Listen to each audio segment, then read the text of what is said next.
advantage.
Good morning and welcome to Sydney, Australia, the live stream, the 5th annual Sydney Harbour Challenge. I'm Steve Allen, alongside me Brad Gall, Molokai legend, a two-time winner. He's also crossed the Bass Strait and a winner of the Channel of Bones. In fact, there was a fabulous documentary. Good morning to you, mate. Also with us, the Honourable Member for Manly, James Griffin. I've got to say, the youngest politician that I've ever seen. Congratulations, mate. You must be ecstatic that the 5th annual Sydney Harbour Challenge is back here this morning. Absolutely, Steve. Best job in the world representing this fantastic part of the world. Brad, we're not far off our first race, and it's coming up in around about 10 minutes from now. It's the mixed race. Last year we saw a dominant win in the mixed race. In fact, they took off from the word go, finished in 1 hour and 57 minutes and 12 seconds to be exact. That was Outrigger Australia. Gold Coast in second place last year and Northern Beaches in 2:04.08. What are your expectations in 2018? Oh, look, they'll be definitely the cruise to look out for again this year. They'll come back. Everyone comes back faster and stronger than they do. They want to, maybe correct a few things that they did last year. So everyone's looking for that little bit to improve on. So let's look out for those crews. But, you got the Lakes and Haikili and all those type of crews that are coming back, and they're chasing, they're hungry, they want to win. So it'll be interesting to see what happens. Well, numerous crews from far north Queensland in the top 10 last year. Like you said, Haikili from Cairns, also Mission Beach. A crew from Cradle Coast, that's Burnie in Tasmania, which you're incredibly familiar with after crossing the Bass Strait. Didn't spend too much time there, but I'd love to go back there. Yeah, after we got there, it was we were pretty tired. And there was a team from France that rounded out the top 10 in the mixed race last year. That's the open mixed, 19 to 40 years of age. But alongside us, with the honourable member here, just tell us what's happening in Manly over the next couple of days. There is a lot on. Both ends, Harbour and the beach, are firing. We've got the Whistler Sydney Pro kicking off today, and that'll be running for the next 9 days. World's best surfers coming to Manly to put on a great show. And then obviously Sydney Harbour Challenge about to kick off. So Manly is the place to be, and we've put the weather on as well, so it's fantastic. What about the start to the morning with a smoking ceremony? Can you tell us more about that? Really authentic start to the day, great acknowledgement of our Indigenous culture. And then great touch as well was the team from Red Bull coming and blessing the boats. And that was a really fantastic way to start the day. Brad, you've got to tell us about the Red Bull team. I watched a special last night. These guys, they race for pride. It just looked absolutely spectacular what they do in the Hawaiian Islands. Tell us more. Yeah, they're a pretty inspirational team to watch, and it's great to see them out here this year. They'll be definitely up there and ones to beat. They'll be hungry. But the fact that they brought that traditional sort of touch to things this morning was really good to see, and they blessed the boats and everything. So, yeah, it's going to be an interesting race. A rival with the Polynesian cruise?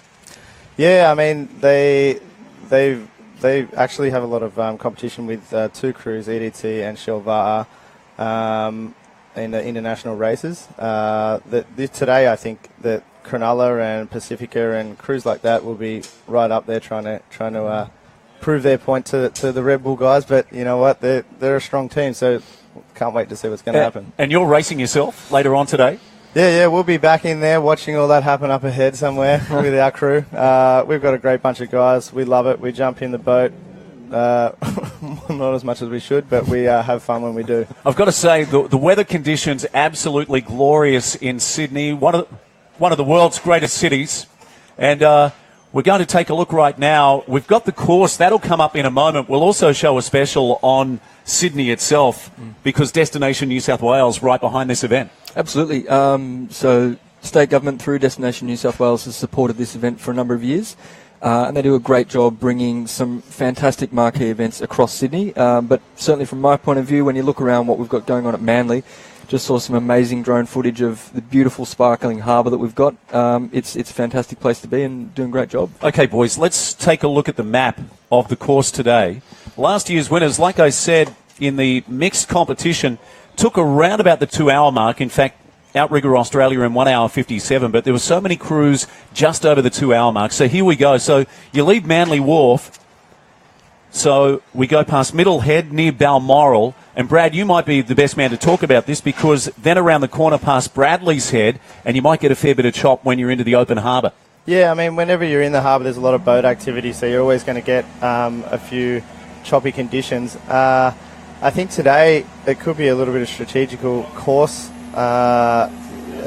technique involved because there's going to be a bit of a nor'easter blow up later on. So these crews are going to find they're going to have a little gentle push going out towards the turning point, and then coming back, they're actually going to be battling straight back into that wind. So we're going around the headland there, and that's right near the world famous Taronga Zoo. Yeah. I mean, there's plenty to look at. So I mean, I suppose the steersman's going to be keeping the crew all in line because there's a lot of scenery out there today. And James, Kirribilli House. Yep, go and see the PM, although I think he's over in visiting Mr. Trump at the moment. Won't comment on that, but what a course. And I think it's how is it, 20 Ks? That 22. That just makes me, brings tears to my eyes. I know Brad would get out there and knock that over quick smart, but once they get out there for that chop, I reckon that'd be tough going. So they went past the Harbour Bridge, opened in 1932, 134 metres or 439 feet. On our way back now, but we went past the Sydney Opera House, opened in the early 1970s, one of the world's most famous landmarks. And then, so Brad, coming back, you'll be into a headwind there. So you'll be downwind all the way towards the Harbour Bridge, and then it could be a real struggle in the men's race. Yeah, I mean, the wind's meant to pick up a lot for that. I'd say from Bradley's Head onwards, it's going to be challenging. It's going to give you a bit of push up there, but yeah, definitely coming back. It's going to come down to the crews that have put the work in and their time, and they're the ones that are going to, pull through in the end. Brad, have a look at the pictures we're seeing here. Absolutely glorious. Ocean Paddler Television, we thank them for everything they've done. Destination New South Wales involved, so exciting. We'll see a yellow flag, then green for racing. And once again this year we've got Kalahi, our man on the water. He did a superb job in 2017 along with Lena Girl, and we'll be crossing live to him for regular updates through the day. So beautiful pictures that we're seeing here, the 5th annual Sydney Harbour Challenge. And just tell us, for the crews, what are they focusing on early? Like, obviously blistering speed to start with, but then they've got to lengthen out. Yeah, I mean, it's a team event, it's a team race, so the timing is imperative. They're going to be wanting to settle into their rhythm and get everything sorted, and then once they find themselves and they've got their grind, then I suppose it's holding on. Just tell us, a lot of rotation in the stroke. What's the key focus? Yeah, there is a bit. You're throwing it out there. You want to increase your paddle length. a lot of crews work on that, but I think timing and the distance of the stroke for each paddler being similar is going to be the key. And do you keep that over the duration of the race? That's the idea. Right. Yeah. But so you're not beginning part doing something entirely different to the other? No, yeah. I mean, you all want to be in unison, and you all want to be just. The steersman's that's definitely going to be calling it, and then you've got someone in the middle of the boat that's going to call the changes at the huts, so you're going from one side to the other. So generally it's 15 strokes to 12 strokes on one side and then the same on the other. And the crews that have done the work will pull in. Brad, when I paddle, I've always got a GPS. I'd like to talk to you about that a little bit later on. But right now, for the first time, we're going live to Kalahi on the water. Aloha from Sydney, Australia. I'm Kala'i Miller from Ocean Paddler TV. We're here doing our live broadcast, and I'm lucky enough to be on one of our camera boats here out in beautiful Sydney Harbour. It is just a perfect Australian sunny day out here in the water, and we're so excited to have the start of the mixed race coming up very shortly. As you can see, they're lined up right between our two yellow buoys there, and in a few minutes we're going to have our start. As a paddler, and I guess we're part of the officiating crew, so to speak, today, and loving how nice these paddlers are lined up, very, very controlled. Not something we're used to seeing at races like the Molokai Hoi, but they're really getting ready for what's going to be our first race of the day. And as probably they mentioned in studio, this is a mixed race. This is going to be a roughly 2-hour-long race. The course takes us from here at Manly Cove down to the Sydney Harbour Bridge and back around, which is basically going to be the same course for all three races. After this will be the women, and coming up third will be the men's race. Now, we're going to have each one taking about 2 hours with some lead time in the middle, in between the races, till we get them started so they can sort everything out. The canoes that you're seeing on the line here right now will be used by the women's crews, by the men's crews as well. So it takes a bit of doing to get those out. And there, the flag is up now. We just had our start. You heard that little cheer from our paddlers. This is probably the best time of the day to race here, as we're looking at conditions really warming up throughout the day. It's 23 degrees, I think they were looking for. No, 33, I don't know. It's Celsius. Being from Hawaii, we're not used to that measurement. We're used to Fahrenheit, but it's going to be basically hot a lot later on as we get through the day with a north wind coming in. Probably we'll see that working in through the men's race later this afternoon, which means for them, a bit of wind in the face headed them as they're coming into the finish line for the men's race. But really, it is pretty calm out here as we look more towards Middlehead, which is the middle part of Sydney Harbour Bay, right where the ocean interfaces with the harbour here. We're seeing a little bit of bump, a little bit of swell. So right now, although you've seen it be very flat as our canoes getting off the starting line here, we're looking for a little bit of bump, a little bit of chop out there, and looking to see that progress and get continually choppier or bumpier throughout the day now. Depending on the direction of that could be great for crews, or that could make things just be an additional level of challenge for them. So looks like we got a clean start for our mixed crews, and typically this is what we're looking at to be our fun race. A lot of these paddlers out here are just here to enjoy, and the real tough levels of competition are going to be seen in the women's race and the men's race, with actually international crews through all parts of this. We have crews from places like Hawaii, Singapore, Hong Kong, and of course all over Australia. There's a team here from Northern California, from the San Francisco area. So we have a real large international participation in this race. Great to see. Right now, looks like we have a nice clean start. One of our first crews right out there in the front.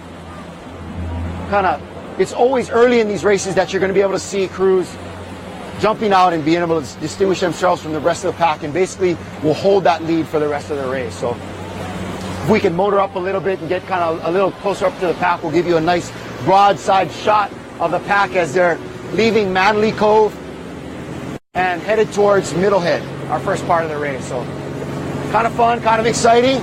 Great way to start the day here in Manly. We're going to be throwing it back to you in the studio, Steve. And hey, I know you're in the shade over there, and you're going to be enjoying that as the sun continues to come out here in beautiful Sydney Harbour. But man, what a great day to be on the water. We're just excited. I feel like I'm back home in Hawaii. It's so warm. The water is a nice temp. We were able to go surfing yesterday, and just a beautiful, typical Australian day. Absolute 180 from last year, where we saw a bit of rain and a bit of chill. But man, it's going to be warm, and that's going to definitely play a factor later on in the morning as we get our later races. But right now, Beautiful time to be canoe paddling here in Sydney Harbour. We'll turn it back to you in the studio.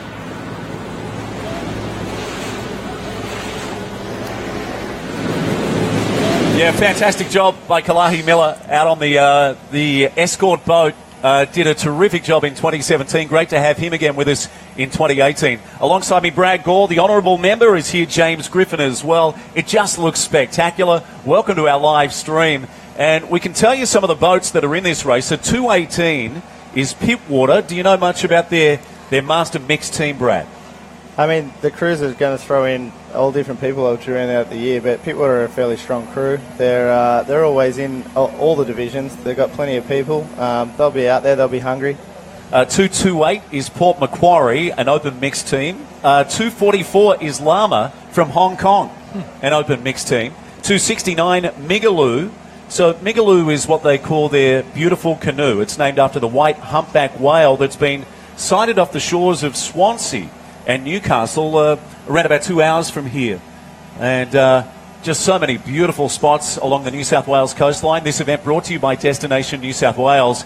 Look at the aerial view at the moment. So they are flying at the moment, Brad. Last year we had really difficult, choppy conditions, inclement weather. But what we're seeing at the moment is great conditions for racing. Yeah, I mean, the conditions are quite still out there. As you can see, the crews off the start have a wide opening, and then you'll find as the race goes on, they'll start falling into more of a uniform line.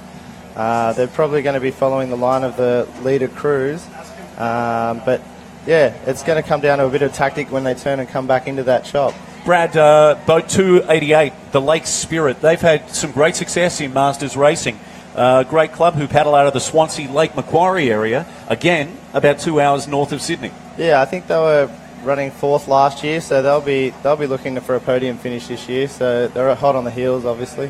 Number 335, Surfers Paradise, famous club. Yeah, I mean, the Queenslanders are good at all these kind of things. So, yeah, no, it's good to see that all these clubs are coming from so far away, come down to Sydney and come to compete in our harbour, and yeah, it's a pretty iconic scenery to happen. So a lot of these crews will be, having the glimpse around and look at the scenery. So, yeah, good on them. Live pictures now of Cronulla in this first race of the day, and of course later on today their men's team will be real challengers against Red Bull. Tell us more. Yeah, so their men's team, they'll have Dan Bover in there, and they're always very strong. They're a great crew. They're a great bunch of guys, and yeah, they'll be out there trying to get on the heels of Red Bull or in front of.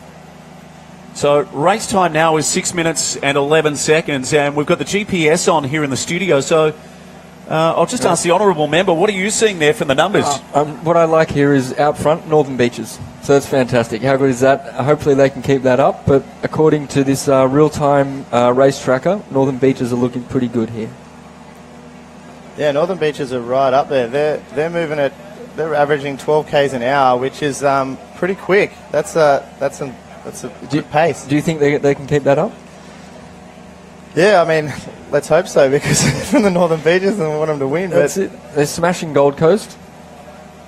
Gee, you've got a real lot of glee in the voice when you say that. Loving it. Look, it is great to see, as Brad said, a lot of teams from out of state and out of area come down, because it does help our local economy, and that's what part of this event is here to do, as well as really celebrating a fantastic sport. Brad, when I go paddling, I've always got the GPS on. Are you similar? And are these crews, are they clocking how many k's an hour they're doing? How many? Because you can count stroke rate as well. Yeah, they'll have a Garmin or some sort of GPS on the boat to let them know how they're tracking, but they're kind of match racing each other. So I mean, it is early days. They've got a hairpin turn up ahead, and then they'll get under that harbour bridge and start heading back, and that's when the training's going to pay off. That's when you're going to find out the crews that have done the work. But just looking now at Northern Beaches, they're looking really good. They're looking strong.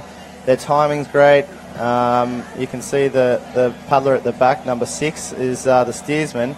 They're also assisting with paddling as well, so it shows that the conditions aren't too tricky out there, but they're just keeping the boat straight and then helping their crew members. Boat number 374, Port Hacking, is on our screen at the moment. I hope you're enjoying the live pictures from Sydney, Australia, and the 5th annual Sydney Harbour Challenge, thanks to Destination New South Wales. Brad, just on that Northern Beaches team, so it's boat 584, Lee Wilson, Nick Nelson, Maria Hammond, Grant Hughes, Jodie Berwick, and Lisa Spain. Yeah, I mean, there's some names there that have been in the sport for a long time. Lee's a very strong paddler. Grant's been steering for ages.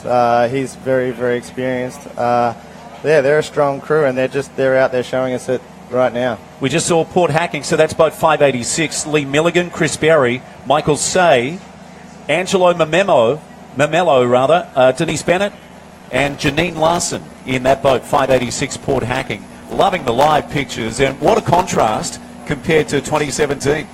Yes, I mean, there was rain and everything. It was a bit more wind. So, yeah, they're really out there enjoying the harbour today. The Honourable James Griffin with us. You'd be loving this. Live pictures of Sydney beaming around the world, in particular Manly. Absolutely. And I've got to say, you're buried in these numbers. What can you tell us? Look, I'm loving this. I'm just keenly watching Northern Beaches here, keeping up that pace that Brad said. So 14 clicks at the moment, in front of Gold Coast by some way. So, look, if the guys from Northern Beaches keep this up, I'll be damn happy. So Destination New South Wales, proud to support the 5th annual Sydney Harbour Challenge. Brad, just with your race later on today in the men's, do you think you're contenders? Because Northern Beaches won it 3 times in a row. Yeah, I mean, Northern Beaches crew are very good. They're always up there. The conditions are going to change a lot between now and then, Steve, so who knows? A little crew like us could come through from Akaka, but we're just out there to have fun. So last year, 1 hour 57. 1 hour 57, the winner in this mixed race. Yeah. Do you think with the conditions we've got today, faster or slower? Be very interesting to see because, I mean, last year it was kind of like from everywhere. The chop was coming off. You got a lot of refraction off the actual headlands where the waves and boat wash and everything comes back off. So this year they're going to go with the wind and then come back and punch back into it. So it'd be interesting to see how kind of pace they're going to hold coming back into it because they're averaging up around 12 to 14 k's an hour, and that's a really good pace. We're on standby now to go back to Kalahi. We'll do that in just a few moments' time when we get the green light. But race time elapsed at the moment in the 5th annual Sydney Harbour Challenge, 10 minutes and 34 seconds to be precise. And it sounds like we can go back to Kalahi in just a few moments' time. Waiting on the thumbs up. We'll do that for you in just a moment. But at the moment, Northern Beach is out in front. And you guys are loving that in our first race of the day. Yeah, it looks like they're extending their lead. As I said, you said it's 10 minutes into the race. Let's just hope they're not blowing their gasket and they're going to come home just as hard. But, they're actually extending their lead on the field there. And as you can see, the other crews are all starting to fall back into line. This could be a race tactic for when they got to turn corners, and they've got a hairpin corner up the end of the course, but they've also got to get around Bradley's head. So, yeah, it'd be interesting to see what happens. Well, I guess similar to last year where Outrigger Australia led comfortably and Northern Beach is doing the same. Let's go back to our boat. Kalahi is live on the water. All right, we're checking it in from back here in Sydney Harbour. We're just by the harbour entrance and getting ready to pass over Middlehead. Now, Northern Beaches has already established a pretty good lead on the rest of the pack. I would say at least about 5 or 6 boat legs. We've got Northern Beaches, Outrigger Australia, and Gold Coast running first, second, and third. This Northern Beaches crew is looking good in this beautiful Matahina canoe, the unlimited canoe that they brought up from Tahiti. Seems to be running really well. The crew is working very nicely together.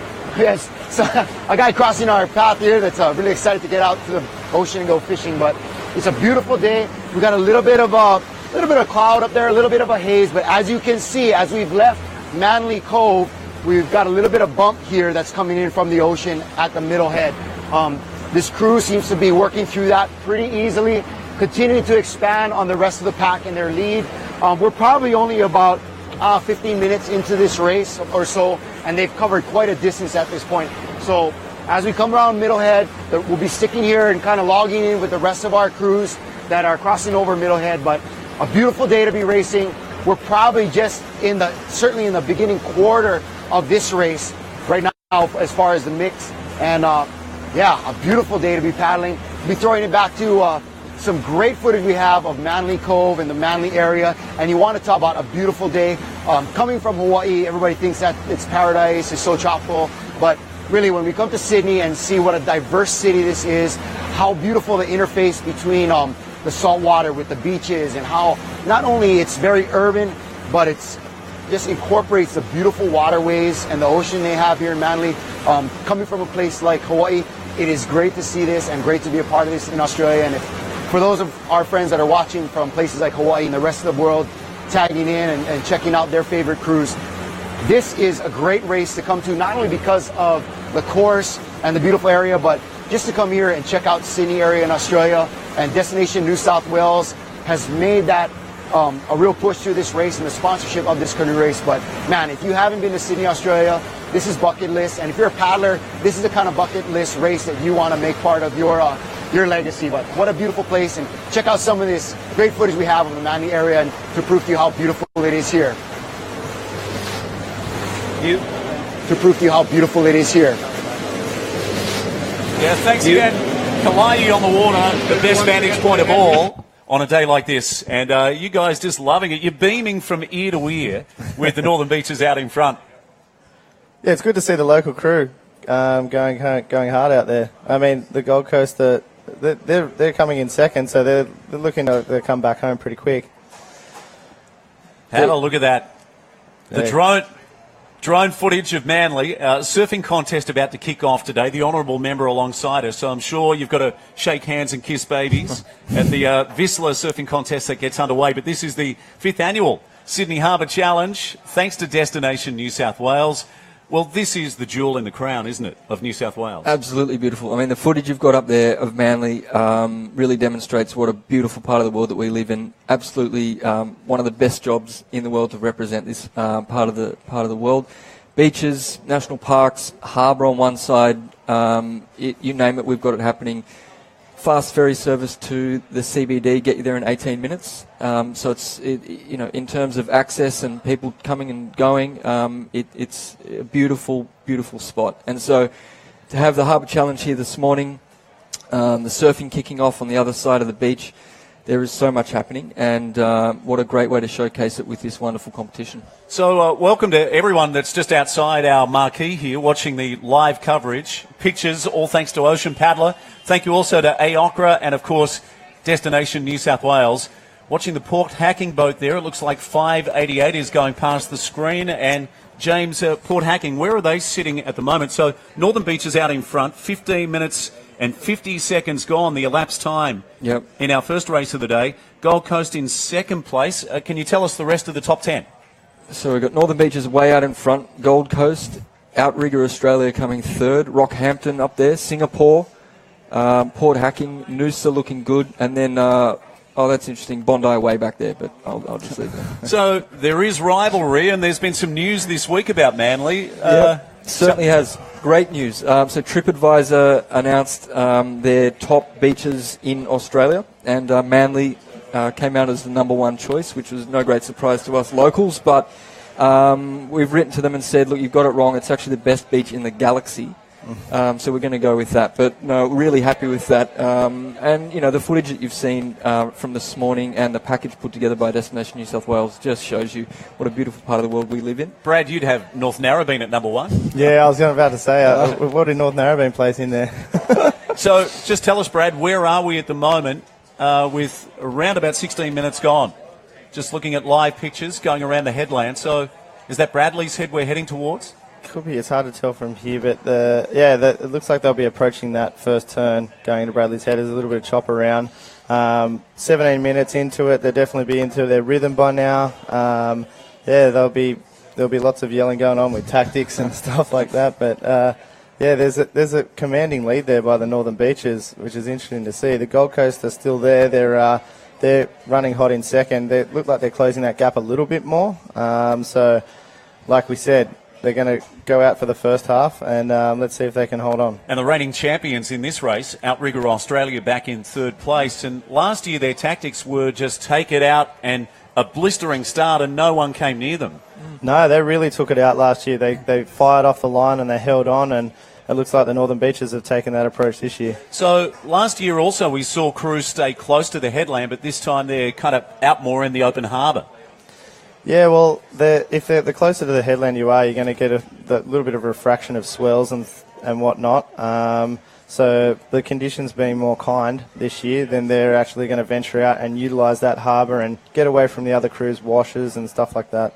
Brad, what about traffic on the harbour? With ferries, yachts? Yeah, there's boats going everywhere. I mean, there's one leaving every 15 minutes from where we sit. So that's always going to contribute with wash and chop. And so that's another thing the crews are going to contend with. It can be very dicey where you can get a chop under that armour and lift it up at the wrong time and then you flip and you're in. Because people don't realise these boats are actually quite tippy. Brad, you were talking about the weight of the OC6. Can you tell us more? They've got to be a certain weight. So yeah, unlike the single OC ones, the 6-man canoes have to be a certain weight, and it's not a lightweight. It's up around the 100 kilo mark or more. So they're pushing some weight through these waters, and it's interesting to see that they're doing it so fast. And what about the OC1? I mean, that can be as light as it can be less than 10 kilograms. Yeah, I mean, those things are ridiculously light and a lot of fun to paddle. Totally different thing. You're on the boat by yourself, whereas these guys are all in a crew together. Yeah, the women and the men's mixed is showing, you've got those differences in the stroke, and they're all like chiming in really well together, and you can see that they're powering along. So coming up to 20 minutes now, and alongside me, the honourable member, James Griffin. Now, we can actually see, I love this technology. It's great. They're out by about 40 seconds at the moment, Northern Beaches. Let's have a full recap of where we're at. Well, Northern Beaches well out in front, followed by Gold Coast, and then you've got Outrigger Australia, closely followed by Rockhampton. But I'm asking Brad, do you think that is a big enough lead, or are they going to get mowed down when they turn around? I'm really surprised. I think that's a great lead, to have that kind of a lead this early on. And it doesn't look like they're slowing up either. No. They're holding the same pace. They're still up around the 12, 13 kilometres an hour, which is really, really good to see. Phenomenal. Well, hopefully they can keep it up. Be a good win for Northern Beaches. Just saw a moment ago Team Gold Coast on our live pictures. Now, there is the Northern Beaches crew. We ran through this crew a little while ago, but Lee Wilson, Nick Nelson, Maria Hammond, Grant Hughes, Jodie Berwick. Hopefully I'm saying that correctly, Brad. Lisa Spain as well, and you said some famous paddlers in that crew.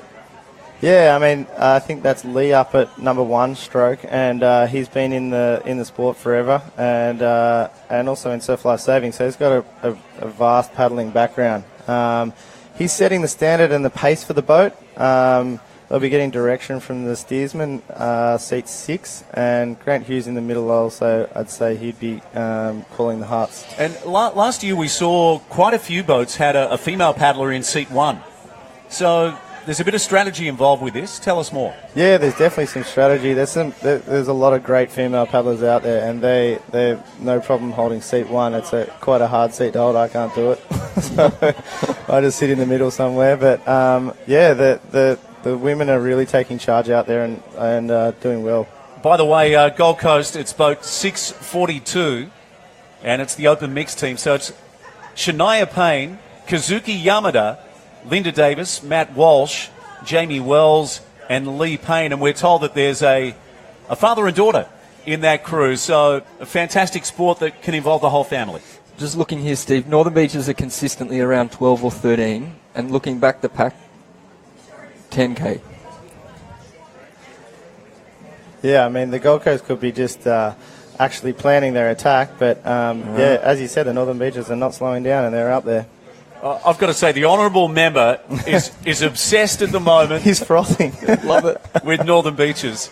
We've got to give you a round of applause, my friend. Thank you so much for joining us. Steve, my pleasure. The honourable member for Manly. Thanks, great man. to have you as part of the commentary team this morning, James Griffin, and best of luck with the portfolio moving forward. Thank you very much. Great to be here. So we're on standby again, Brad, to go back to the boat.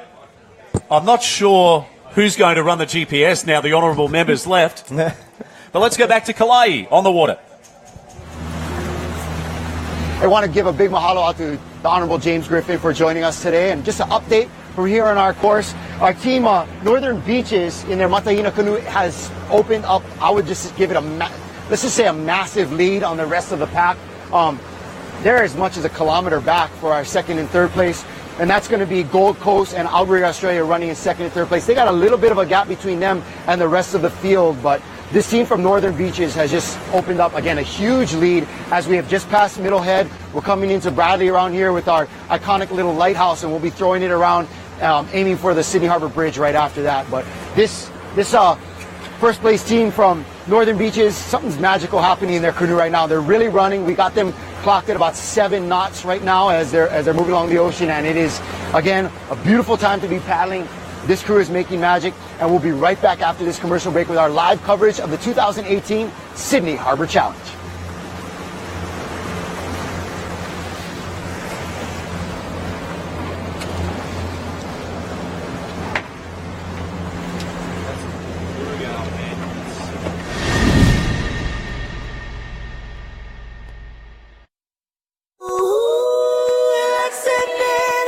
Sydney, surrounded by pristine national parks, riverways, stunning water views, iconic beaches, and coastal walks from the north to the south, all with the beautiful harbour at its heart.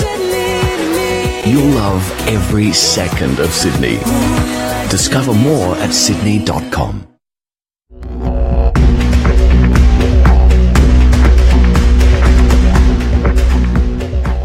The Sydney Harbour Challenge is made possible by the New South Wales Government via its Tourism and Major Events Agency, Destination New South Wales.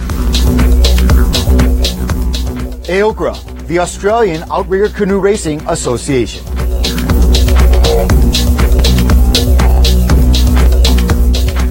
Produced by Ocean Paddler TV, dedicated to the sport and culture of outrigger canoeing. And co-produced by The Streaming Guys. You are now live.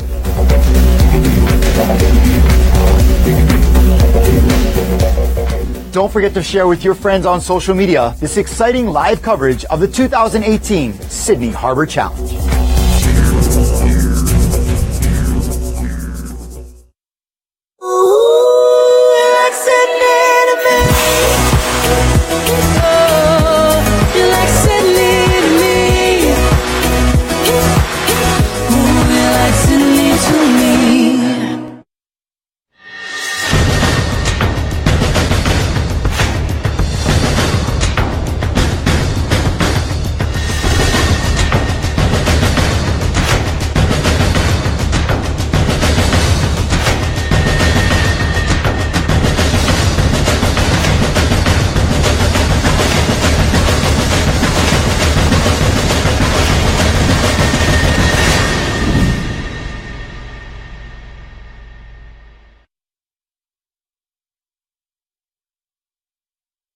Around the world for the live stream, the 5th annual Sydney Harbour Challenge, brought to you by Destination New South Wales.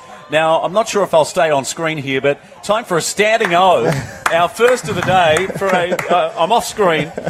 Our first standing O for James Casey. Yes. SUP World Champion. Thanks so much for having me. I'm stoked to be here. My backyard. You're actually in action later on today as well. Yeah, I'm paddling with Gawley as well for a kiker, so it'll be my second 6-man race. The first one was here as well in similar conditions, so I'm really looking forward to it. And what are your expectations? 3-time champions in the past, but what can you do this afternoon against this Red Bull team? I mean, they are absolutely awesome, aren't they? Yeah, they're unstoppable. You know, they did great in Molokai this year, and you know they always do well here too. Last year, I think they took it out pretty convincingly. So I'm hoping to not hurt as much as my first one, and just have good fun with the boys. What are your thoughts about this race so far with Northern Beaches? They're around about 40 seconds in front, just going back to our GPS at the moment.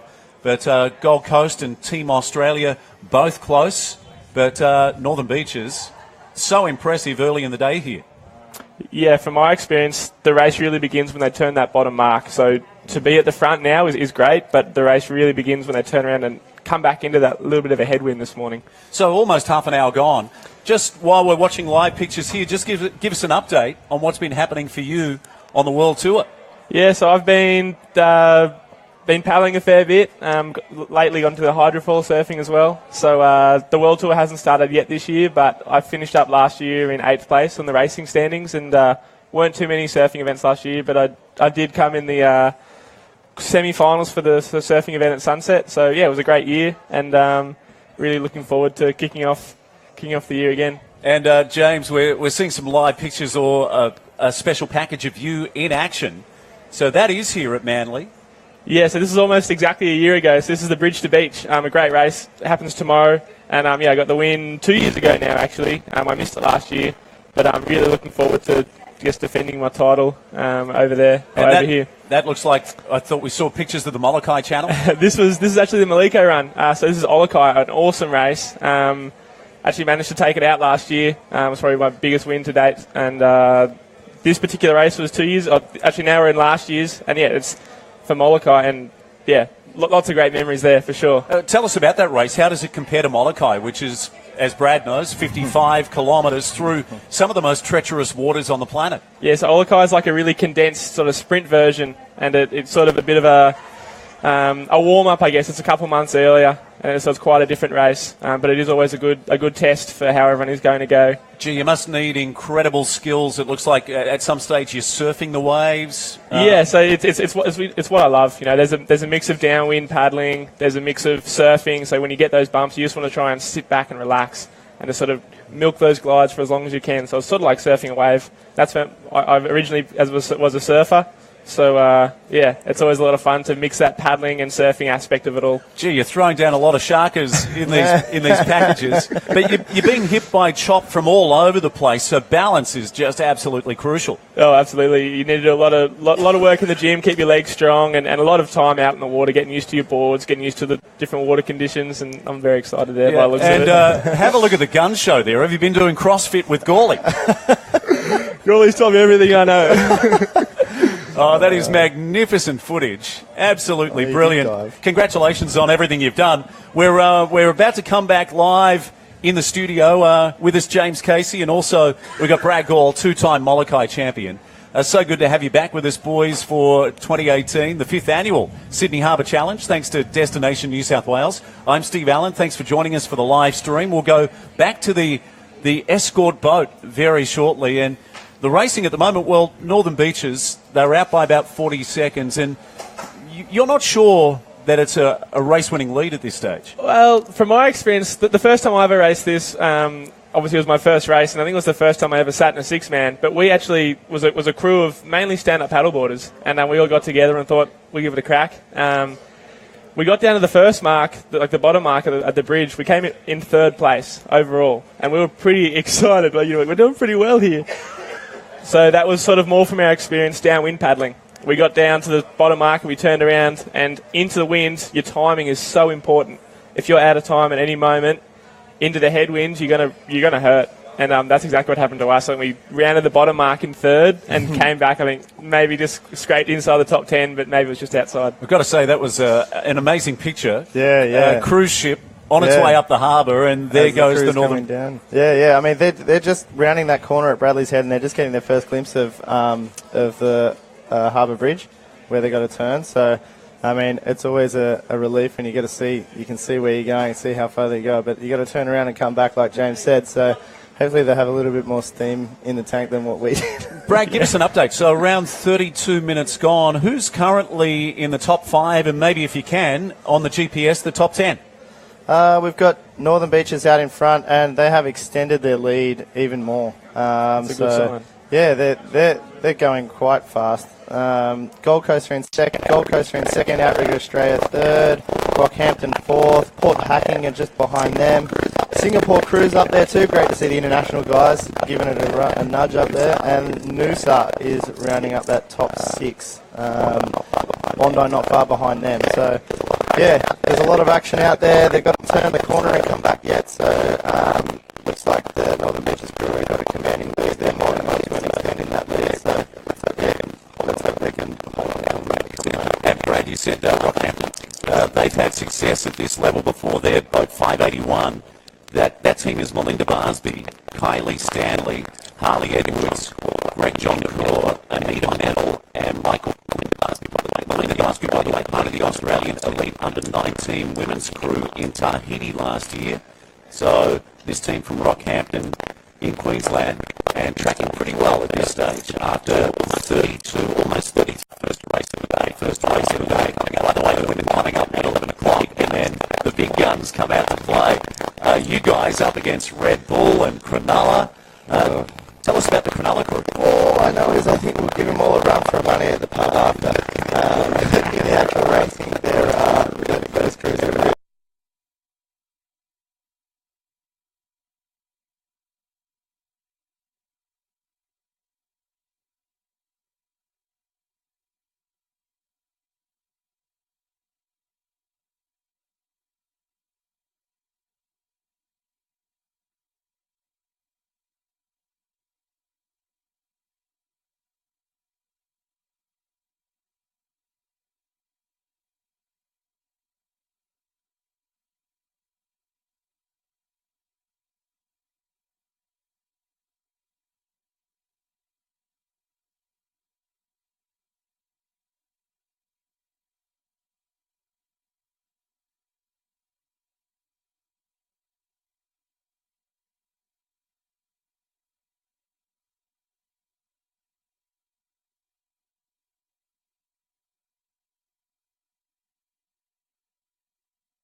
Back live, the 5th annual Sydney Harbour Challenge. Thanks to Destination New South Wales. Thank you also to AOCRA and, of course, Ocean Paddler Television. The streaming guys with us as well. And alongside me, a world champion, James Casey, Brad Gall, the 2-time Molokai champion.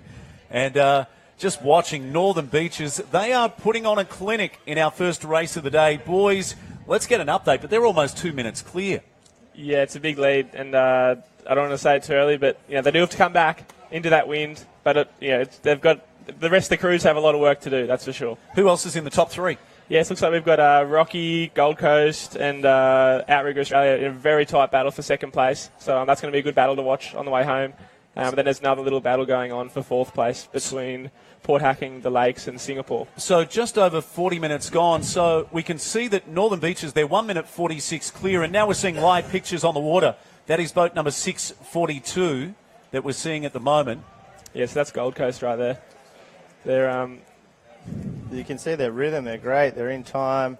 They're marching along, planning their attack to turn that corner and come home.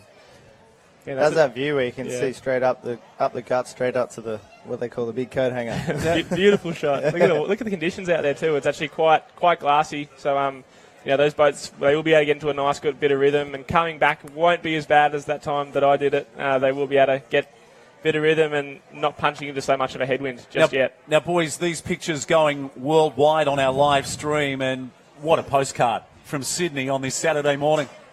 Yeah, very proud to call that my backyard. Yeah, that's a beautiful city. Yeah, you couldn't ask for better conditions. Look at that. It's like a mill pond out there. Bit of a grind. The paddlers aren't going to have much assistance, but, let's see what happens when they turn that corner. Northern Beaches are actually extended their lead from 40 seconds to 1 minute 40 seconds, which is pretty unheard of. They're doing something right up there, that's for sure. I've just got to say, spectacular pictures. The Opera House opened in the early 1970s, one of the most famous landmarks in the world, and the Harbour Bridge.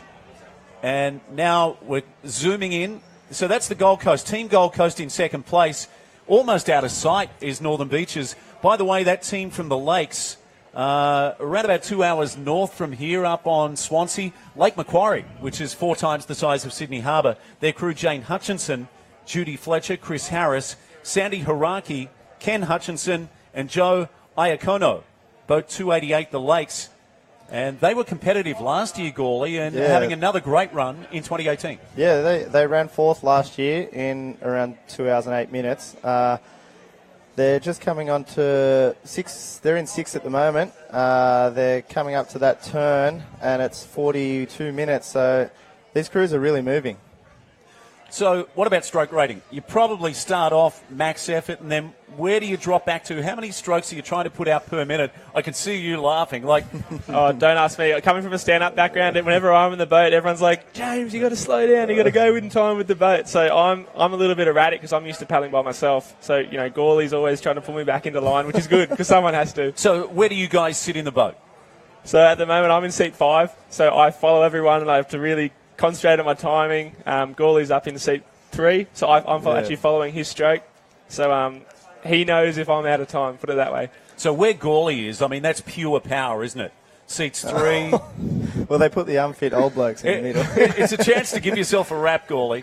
Pearly and I sit in the middle, but it's a team thing. If you've got the guys up the front aren't doing the right timing, then the guys at the back aren't going to follow properly. So seat 1 is purely about rating and tempo? Yeah, we call our seat 1 Scotty the pendulum. He's just like out there, he's just like the metronome, keep going and going. Yeah. What's his background? He's a firefighter. He does a lot of stand-up paddling, surfer. Got a good feel and read for the ocean. He's pretty much into anything that's water sport. Good to see that everyone's just out there to give it a go. And James, what do you see as your role in seat 5? I'm helping Grant, our steer at the back, sort of line up those bumps and sort of talk to the crew as well. Let's go live to the water. Kalai. 5, 4, 3, 2, 1. We've just had our first place crew pass us here at Kirribilli House. We're saying hi to the Prime Minister, but actually he's over in the U.S. and hanging out with our president there. Good luck to him with that. We are, again, seeing a lead between our first place boat from Northern Beaches and the second, third, fourth place canoes. this crew is just opening up a lead. They continue to be dominant in this race here today. Just a few minutes ago, we were calculating them at maybe a half a kilometer.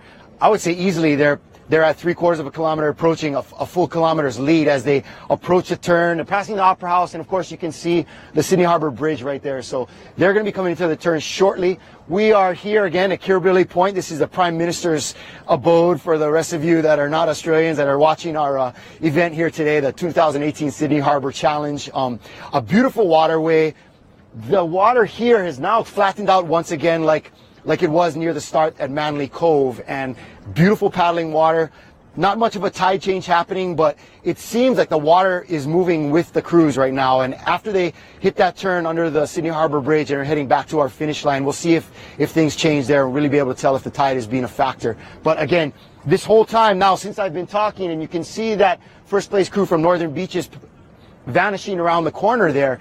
This whole time we're waiting for our second and third place crews. Now, our top three crews as they've been running are Northern Beaches, Gold Coast, and Outrigger Australia. Interestingly enough, these are the same three crews that placed 1, 2, and 3 last year in our 2017 race, but it was Northern Beaches that was in third place last year. So evidently this team either has had some changes, they've done some homework, they've done some practicing, because they're out here this year laying down the hammer, really continuing to open up a lead. And if things continue to happen as they are, we're looking at a sizable, a formidable distance between the rest of the crews as they come around the finish. Now, this is our boat 642 passing in front of a ferry there. The ferry has been nice enough to kind of slow down for these crews, which doesn't happen much here in Sydney. Our ferries tend to have the ferries here tend to have the rule of the road, and they'll be passing left and right here all day. And we have as we saw earlier, a large cruise ship. We got a tanker ship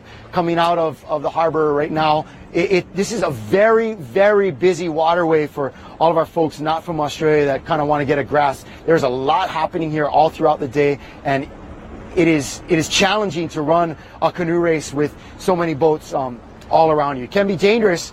Challenging can be very definite word here. So this is our second, third, and fourth place boat. That is boat 425. I didn't have them on my list. If anybody back in the studio is able to confirm who that is there in fourth place for us. We got a small gap, as you can see our ferries coming through here. Small gap between fourth and fifth place. He's using that window to come around. But again, we're gonna leave here at the point. Be thankful that we got with any flack from the guards here at Kirribilli House.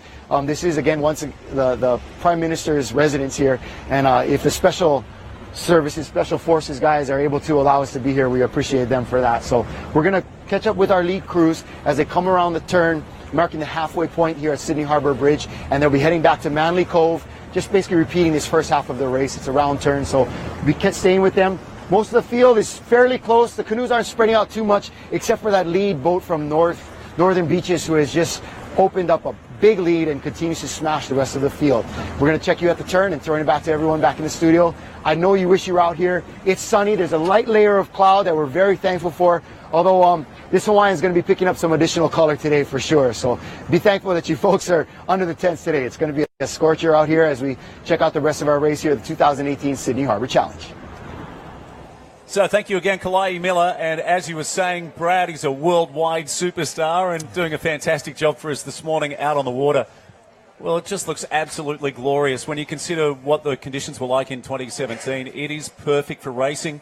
11 o'clock today, the women, we can see some of the female crews outside our marquee here at Manly Wharf. And then later on this afternoon, you boys are in action, laying down the thunder in the men's race at 2 o'clock. Welcome to the live stream. I'm Steve Allen. Alongside me, James Casey, a SUP world champion, and Brad Gall, the two-time Molokai paddleboard world champion. So just looking at our live stream at the moment, as Kalai said, this Northern Beaches team, I mean, they are just so far out in front now, but you could throw a blanket over teams 2, 3, 4, and 5, just a few seconds separating all of them. Yeah, it's a really big battle for that second place. And, it looks like another big battle for fourth place as well. Yeah, Rockhampton's there in fourth, Kalai. So they're rounding out the top 4. There's a bit of a battle going on with them and Port Hacking at the moment. So these guys are in canoes that are approximately 130 kilos, unlike the canoes that they paddle in Molokai, which are 400 pounds, which if my maths are correct, is around 180 kilos. So they're a bit lighter, but yeah, there's still a lot of weight for them to be pushing around. For that crew up front, Northern Beaches, to be running that canoe still at roughly 13, 14 k's an hour after an hour of paddling is pretty exceptional. So, boys, before we went to the commercial break earlier, just back to that question. We see that there's camelbacks there, so you're taking on fluid. How often are you doing that? And, I mean, is there any gel or is there any kind of food intake whatsoever, or is this race just far too short? I mean, 2 hours, I personally probably wouldn't have a gel. Anything over that, I'd be considering gels. I'm sure some people like gels. It's really a personal preference when it comes to nutrition, and it's how you train is gonna cross over to how you race. So, of course, definitely over 2 hours and putting out that much exertion, you want to have some sort of a camelback on or fluid with some sort of electrolyte and replacing those electrolytes on such a hot day, like Kalai said. But when it comes to gels and everything like that, it's really a personal preference. But for you guys, I mean, you are experts in nutrition with the kind of racing that you do. Yeah, I guess the main thing is whatever you're going to plan to do in the race, you have to do it in training as well. You don't want to all of a sudden say, okay, it's a race, I better start taking gels.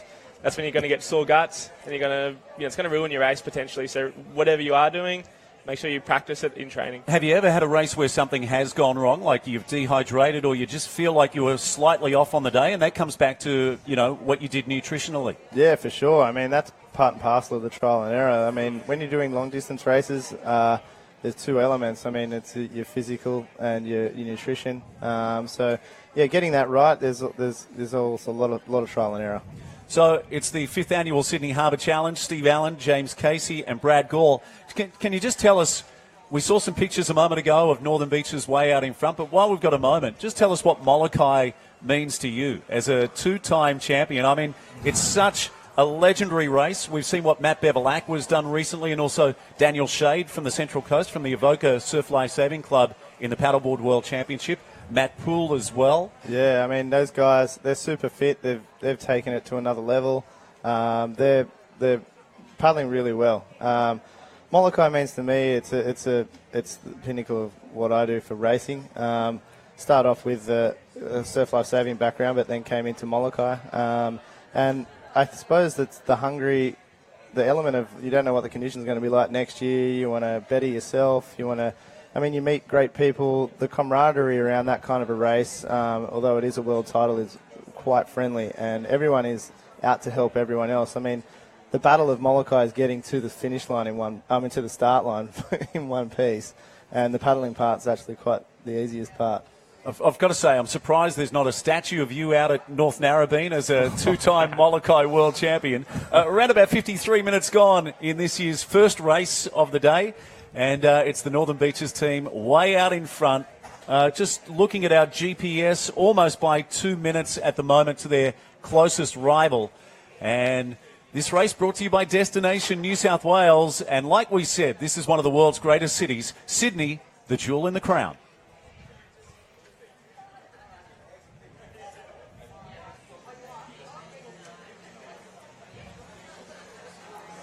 So that shot there, coming up over Taronga Park with the Opera House, the Sydney Harbour Bridge, the skyline. Wow. Yeah, I guess something that's so special about the harbour is that we can paddle it, and no matter what the conditions are like, there's always some sort of bump. You see all those boats out there? That's creating some sort of chatter for all the boys and girls out there right now. So it does look flat, but there is a lot of bump out there. So panning across the Sydney Harbour Bridge, opened in 1932 and now right near the Opera House. I mean, these are the pictures that... Yeah, the sails of the Opera House are so beautiful, so unique. You don't see that really anywhere else. Yeah, I mean, James and I paddle in the harbour a fair bit when we started downwinder, and we still look up and are in awe of this beautiful harbour. You always get it's quite a feeling paddling under the Harbour Bridge. You look up and there's all these cars whizzing over, and you're just in this little location, Opera House to your right, and it's beautiful. And when you guys travel all around the world, it must be so beautiful to come home to such a gorgeous city. Yeah, it is. It is good coming home to Sydney and paddling in this harbour and everything. I do have a soft spot for Hawaii, though. Sydney Harbour Challenge brought to you by Destination New South Wales. Thanks also to AOCRA and, of course, Ocean Paddler Television. Let's just get an update. So 54 minutes gone right now. Northern Beaches still out in front. James, can you give us who's in the top 5 now? Because really the race is on for the minor placings. Yeah, so we've got Northern Beaches out in the lead by about just under 2 minutes. Behind them in second place is Gold Coast, and there's quite a battle between the Gold Coast, Outrigger Australia and Rockhampton. They're all within 20 seconds of each other. And then there's another little battle going on for fourth place. Port Hacking, the Lakes and Singapore are in quite a tussle as well. So boat 584 is on our screens at the moment, Northern Beaches. Tell us what you can see about their stroke rating at the moment. When you're that far in front, I mean, you've got to stay focused, obviously. Yeah, they're not letting off at all. They're negotiating all that chop really well, just powering through it and staying on track, which is really important. So there's their crew. We've mentioned these guys a couple of times this morning. Lee Wilson, Nick Nelson, Maria Hammond, Grant Hughes, Jodie Bewick and Lisa Spain. How does it feel when you see a boat come flying back past you when you're still on your way to the turning market? Yeah, it's not a great feeling, You'd prefer to be on the way home. That's a beautiful shot there under the Harbour Bridge with the Opera House right there as well. There goes Noosa. Yeah, iconic location, really. Look at that. And you can actually see it's quite calm. I remember when I raced 2 years ago, it was super, there were some really nice runners underneath the bridge, and that's just the time of day. That's probably going to happen later on this afternoon. Those bumps are only going to get bigger. They're making the most of those smooth conditions, which is nice for the way home, but they have to grind pretty hard to get down there. Yeah, I don't think the wind's going to play much to do it. It hasn't actually hit or come up yet, has it, Jimmy? No, it hasn't yet. I think this afternoon's race it'll play more of a tactical role. Guys like Pacifica, those crews, Cronulla, Red Bull, they're all going to be negotiating that, and watching those guys will be amazing. But this crew up in front, Northern Beaches, they're not letting off at all. Their stroke rating's staying up. They're extending their lead and they're powering home. Lisa's doing a great job at the back there of steering them, negotiating that little bit of bump. So just tell us, is it like a boat sweep in surf life saving getting around these markers?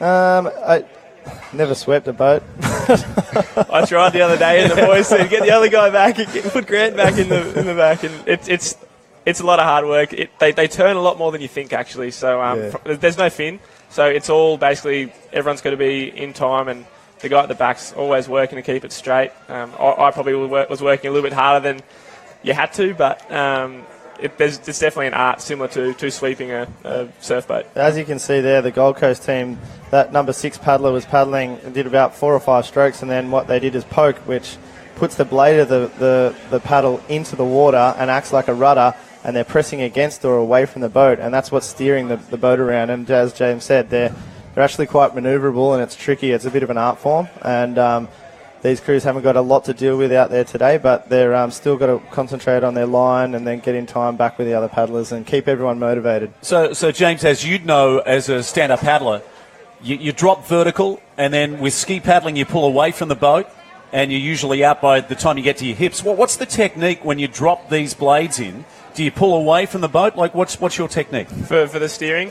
Yeah, well, as I said, it was only a very, very brief stint steering it. But it's basically you're sticking, like you said, you're poking the paddle and you're actually like leveraging out against the boat. So it's very different to stand-up paddling or ski paddling. It's quite tricky, for sure. We saw Noosa a moment ago, so their crew is a husband and wife team. Wendy and Des Mabbitt, so we saw them going around the marker. Greg Moore, Brian Rogers, and Tina Standish in boat 521. And now here's Port Hacking. So another Sydney crew. And their rating looks strong as well, as they have made the turn and are heading back towards Manly. Yeah, so they're looking pretty confident there in fourth place. They've got a bit of work to do to get up into that podium position, but fifth place to get into that fourth position, but they are battling with the Lakes in Singapore, Port Hacking. And it's going to be quite a battle all the way back up to Manly Wharf for sure for them. Yeah, you can see these crews coming into that turning point. They're turning a left-hand turn right under the Harbour Bridge and then heading straight back out into the harbour. They're actually hitting that turning cam with a fair bit of pace. The conditions are allowing to do that, and everyone looks really strong. Yeah, paddling past Luna Park there as well. It's a pretty cool little Carnival sort of atmosphere down there. I'm sure the crews paddling past it won't be feeling too stoked right now. They're halfway, but a long way to go yet. So Port Hacking is boat 586, and that's a master mix crew. Lee Milligan, Chris Berry, Michael Say, Angelo Mamello, Denise Bennett, and Janine Larson in that boat 586 from Port Hacking. Whereabouts are they at the moment on the... So they're almost 1 hour gone. They're in 5th place, and they're just under 3 minutes behind the lead boat.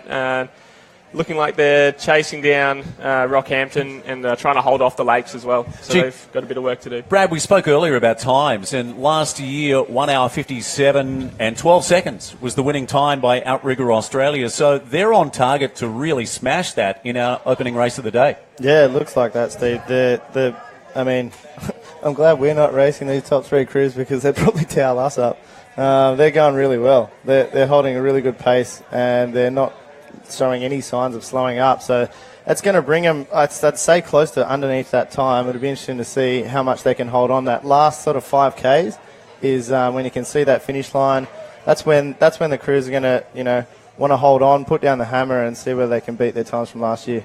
Geez, they're wonderful pictures. The 5th annual Sydney Harbour Challenge, thanks to Destination New South Wales. Steve Allen, Brad Gall, and also James Casey, SUP World Champion. Good to have you in the studio. Well, what are your ideal conditions to race in? What do you love to race in? Those big ocean swells? Absolutely. I love the big bumps and downwind conditions. So it's tricky here because it is an out and back course. So if you're going to have those downwind conditions, you're going to be hurting on the way back.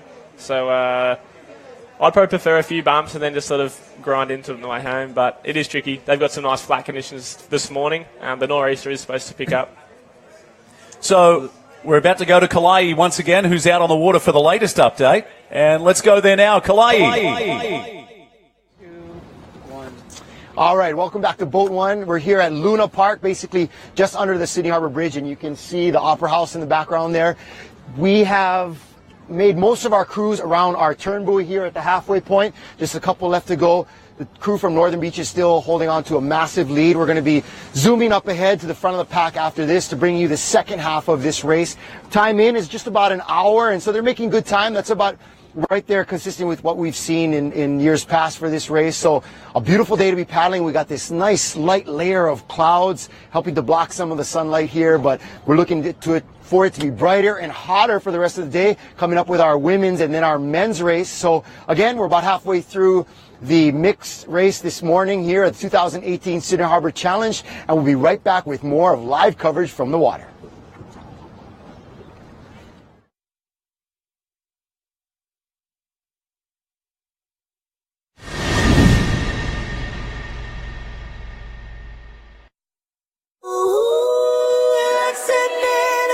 Sydney, surrounded by pristine national parks, riverways, stunning water views, iconic beaches, and coastal walks from the north to the south, all with the beautiful harbour at its heart.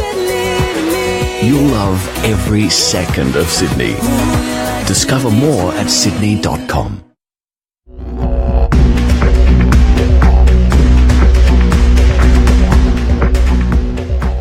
The Sydney Harbour Challenge is made possible by the New South Wales Government via its Tourism and Major Events Agency, Destination New South Wales.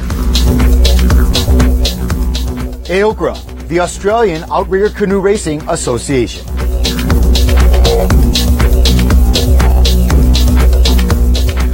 Produced by Ocean Paddler TV, dedicated to the sport and culture of outrigger canoeing. And co-produced by The Streaming Guys. You are now live.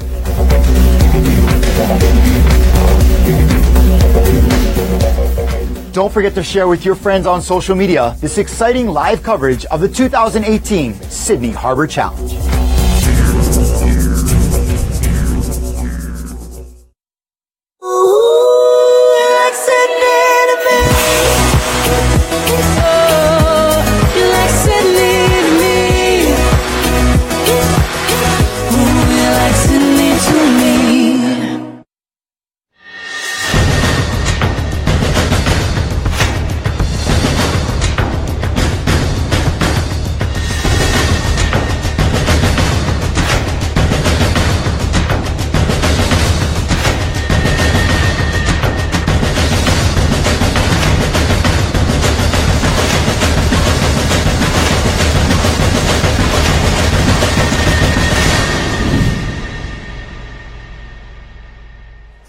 Back live, the Sydney Harbour Challenge, the 5th annual event here at beautiful Manly, and we're seeing absolutely incredible pictures. Steve Allen, Brad Gall, the 2-time Molokai champion, and the SUP World champion James Casey with us. Boys, we were just talking off the air a moment ago about once you turn that marker and you start heading for home, how are you feeling, Brad? You know you're halfway there, but you can burn yourself out. Yeah, I mean, I suppose when you get to that turning point, you know you're directly halfway, so you do a mental check on your body and you think, okay, I've got to do this again.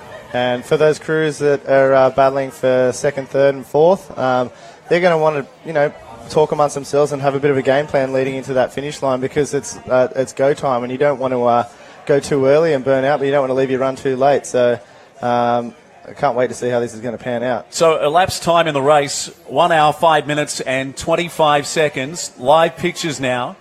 And I tell you, we've seen something incredible, James. The Northern Beaches crew, they're consistently around about 13 to 14 kilometres per hour. Now, if you look at the crews in second, third, fourth and fifth, and the battle is on for the minor placings, no doubt about it, they're back around averaging 12 kilometres per hour. So the Northern Beaches performance has been outstanding. Yeah, their timing looks like it's spot on, and into all that sort of messed up chop that you do get in the harbour, whether there's wind or not. You really have to be in time, and it's going to really help you, increase that lead or allow the other crews to catch back up. So it's super important, that timing. Just trying to pick up that boat. It looked like 164 that we saw a moment ago, but the current top 5, Northern Beaches, Gold Coast, and it's 1 minute 46 the gap between Northern Beaches and the Gold Coast. Then very close between the Gold Coast and Outrigger Australia, the reigning champions. Yeah, you can see right there, look how close that racing is. That's 3 crews. I'm not sure exactly which places they are, but they all are very close, and that could very well be for second place. It's looking like in the time they're all 20 seconds apart. So, there are going to be groups like that as the race goes on, and they're going to have to do their best to try and outgrind that crew right next to them. Rockhampton have moved to 4th place. And a real proud history, I guess further north, far north Queensland is famous for this type of racing. Yeah, absolutely. There's a lot of crews from up in the Queensland area that, they do train a lot. They've got nice warm weather. They can go all year round. And, they really do lead the way, those Queensland crews, that's for sure. So back live now. And some crews, well, you've got to navigate all the traffic. I mean, that's one of the other hazards of being a part of this race. Yeah, you got a weekender going out on his yacht, running into 30 or 40 6-man outrigger canoes. It's quite a spectacle out there, all in their jerseys and racing these boats that not many people, see in the harbour that often, especially not this many. So what an event. We're talking about the way some of these boats are made. We're just taking a look at, it looks like Port Hacking is there. So some of the boats, what are they made of, Brad? And are some of the lightweight boats carbon fibre? Yeah, I mean, you won't have any super light unlimited boats in these, but carbon fibre, mix of fiberglass, aluminium lacquers and the armours. I mean, they all have to comply with the rules and come under that about 130 kilos, I think. So you put 130 kilos and then put 6 people in a boat. There's a fair bit of weight to move there, and these crews are doing it with ease. Like James said before, there's no slouches. They're all moving really fast, and for us to even keep up with them would be pretty hard. Yeah, and especially where they're at now. That's exactly where, when I raced a couple of years ago, that's where we all fell apart. Basically, we screamed down to that bottom mark, and as we turned around here, when the bumps are kind of a little bit more into your face and there is a bit more sort of messy water, that timing really comes into play. And when I was racing, our timing fell apart just about here, and it's where the race really does begin. It's very important. So, boys, that is Port Hacking again, but a moment ago we saw a green boat, 397. That is Burleigh Point. Burleigh, a smaller club on the Gold Coast. Their crew is Matt Sinclair. There's a Californian girl in there, Maylene Jackson. Max Murphy in seat number 3. Leslie Gilgren and Karen Hamill in seat 6. So that is the Burleigh Point crew. Yeah, I mean, there's all types of... There's a whole mixed bunch, so to speak, in there. There's all different backgrounds of all different people coming together to put these crews together. And seeing how they blend in and negate that timing together, it's a testament to how fast they're going. trying to pick up, it looks like it's a full wooden boat. There's a beautiful looking boat there, but we'll try to pick up that number in just a few moments' time. We're set to go back to our support boat. And I've actually paddled that boat on the Gold Coast. We use that boat, and that's another thing is I think we're going to cross to Kauai now, see what's happening on the water. Yeah, let's go to Kauai now on the water.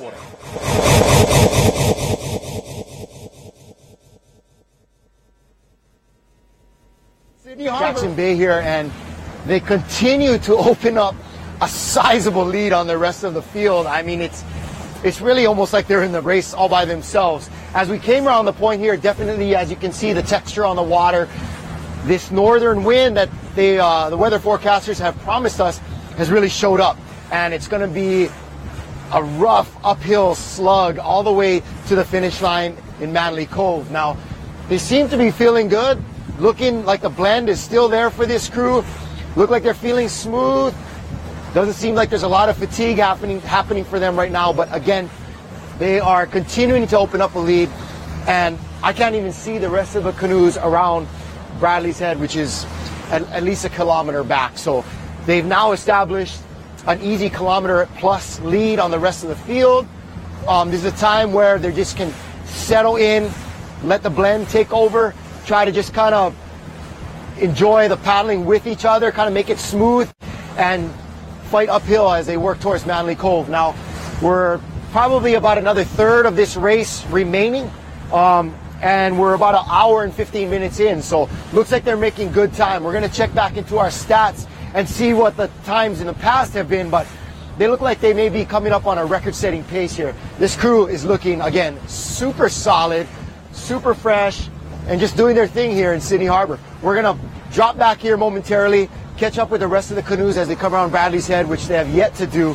And yeah, this crew is in a race all by themselves. Northern Beaches headed towards the finish line in a bit of a uphill into the wind towards that finish line at Manly Cove. Back to you in the studio. Kauai, thank you yet again. He's got the world's best job out there on the support boat. It wasn't last year, but I think he's loving it this year. But as he said, you can see those guys out in front there, Northern Beaches, there they are. Look at that timing.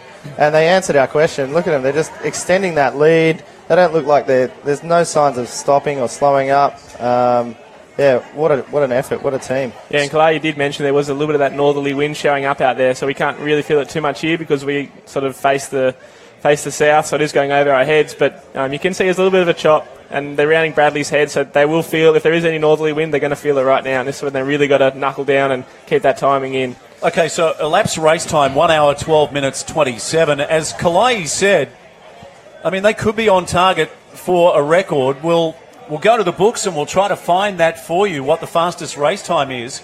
There is the lakes. So from the Swansea region of New South Wales, boat 269.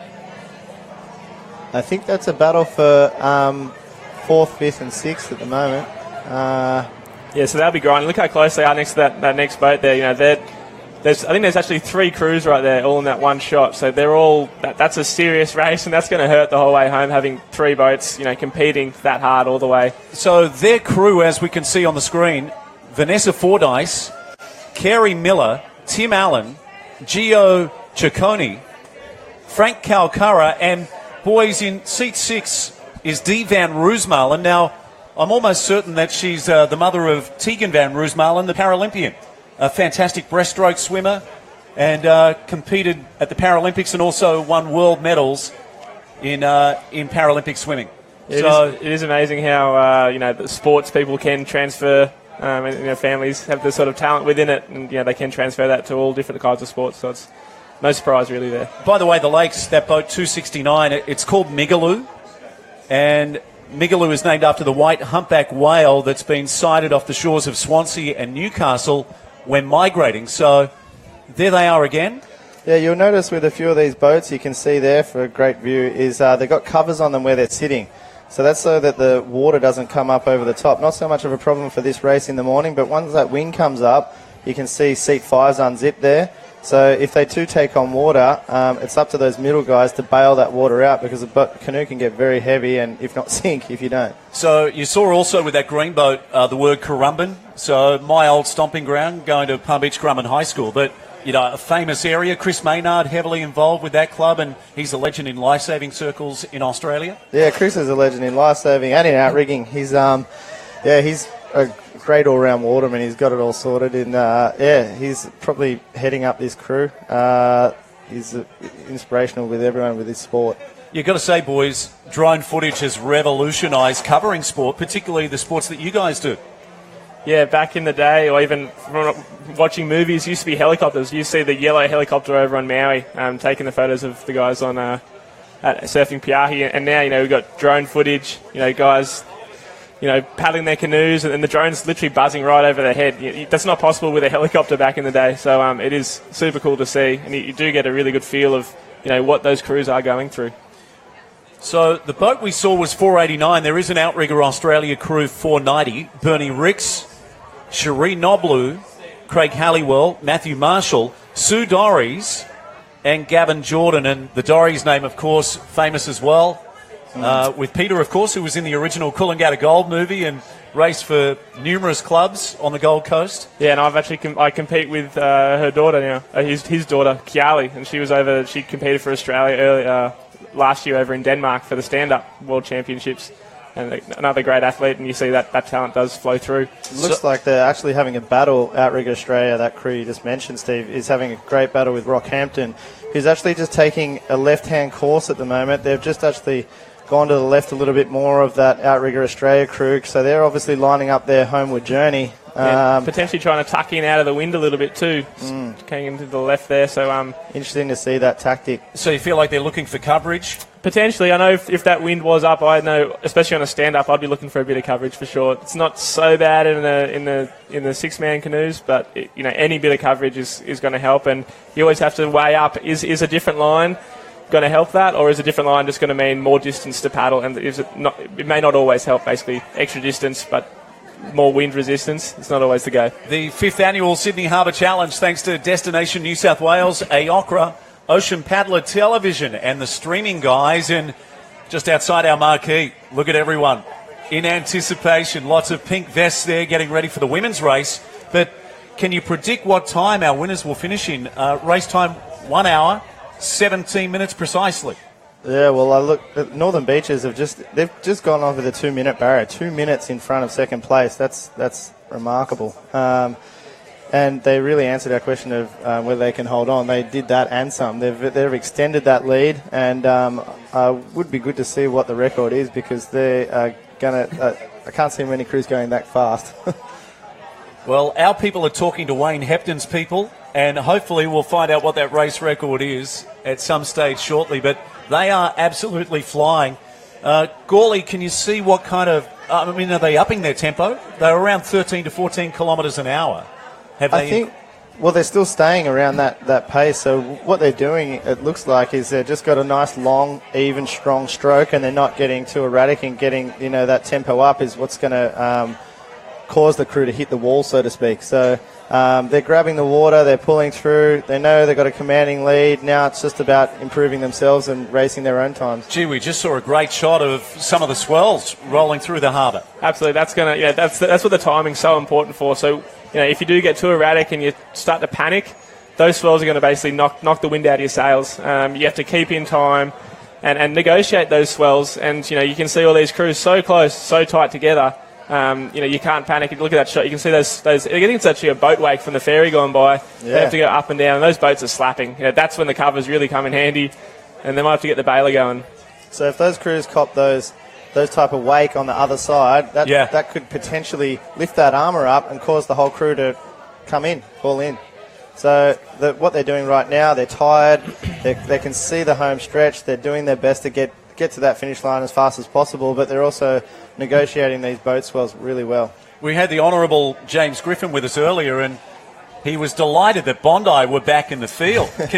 We just saw Bondi on screen just a moment ago. What about the hang time? The air that some of those crews just got going over the chop. Yeah, they're big boats, and any bit of wash is really going to bounce them around. So those the boat wake is sometimes worse than the wind can be. So you really have to try and that's where the guy that in 6 is steering. He's got to negotiate those chops, and it's actually quite a big task for him to. Can you guys give us a snapshot for our viewers? What kind of pace do you hold when you're doing a long race? So we're seeing 14 kilometres for the OC6 from Northern Beaches. Firstly, you, James, and then Brad. For stand-up, if you're going 14 k's an hour in these sort of conditions, you'd probably win any race you entered. In these sort of conditions, you're probably looking at 10 or 11 k's an hour. If you have the wind at your back, you might be able to hold 15, but these guys are really powering ahead, so it's very impressive. What about you, Brad? Yeah, the prone's a little bit different. I mean, it's all condition dependent.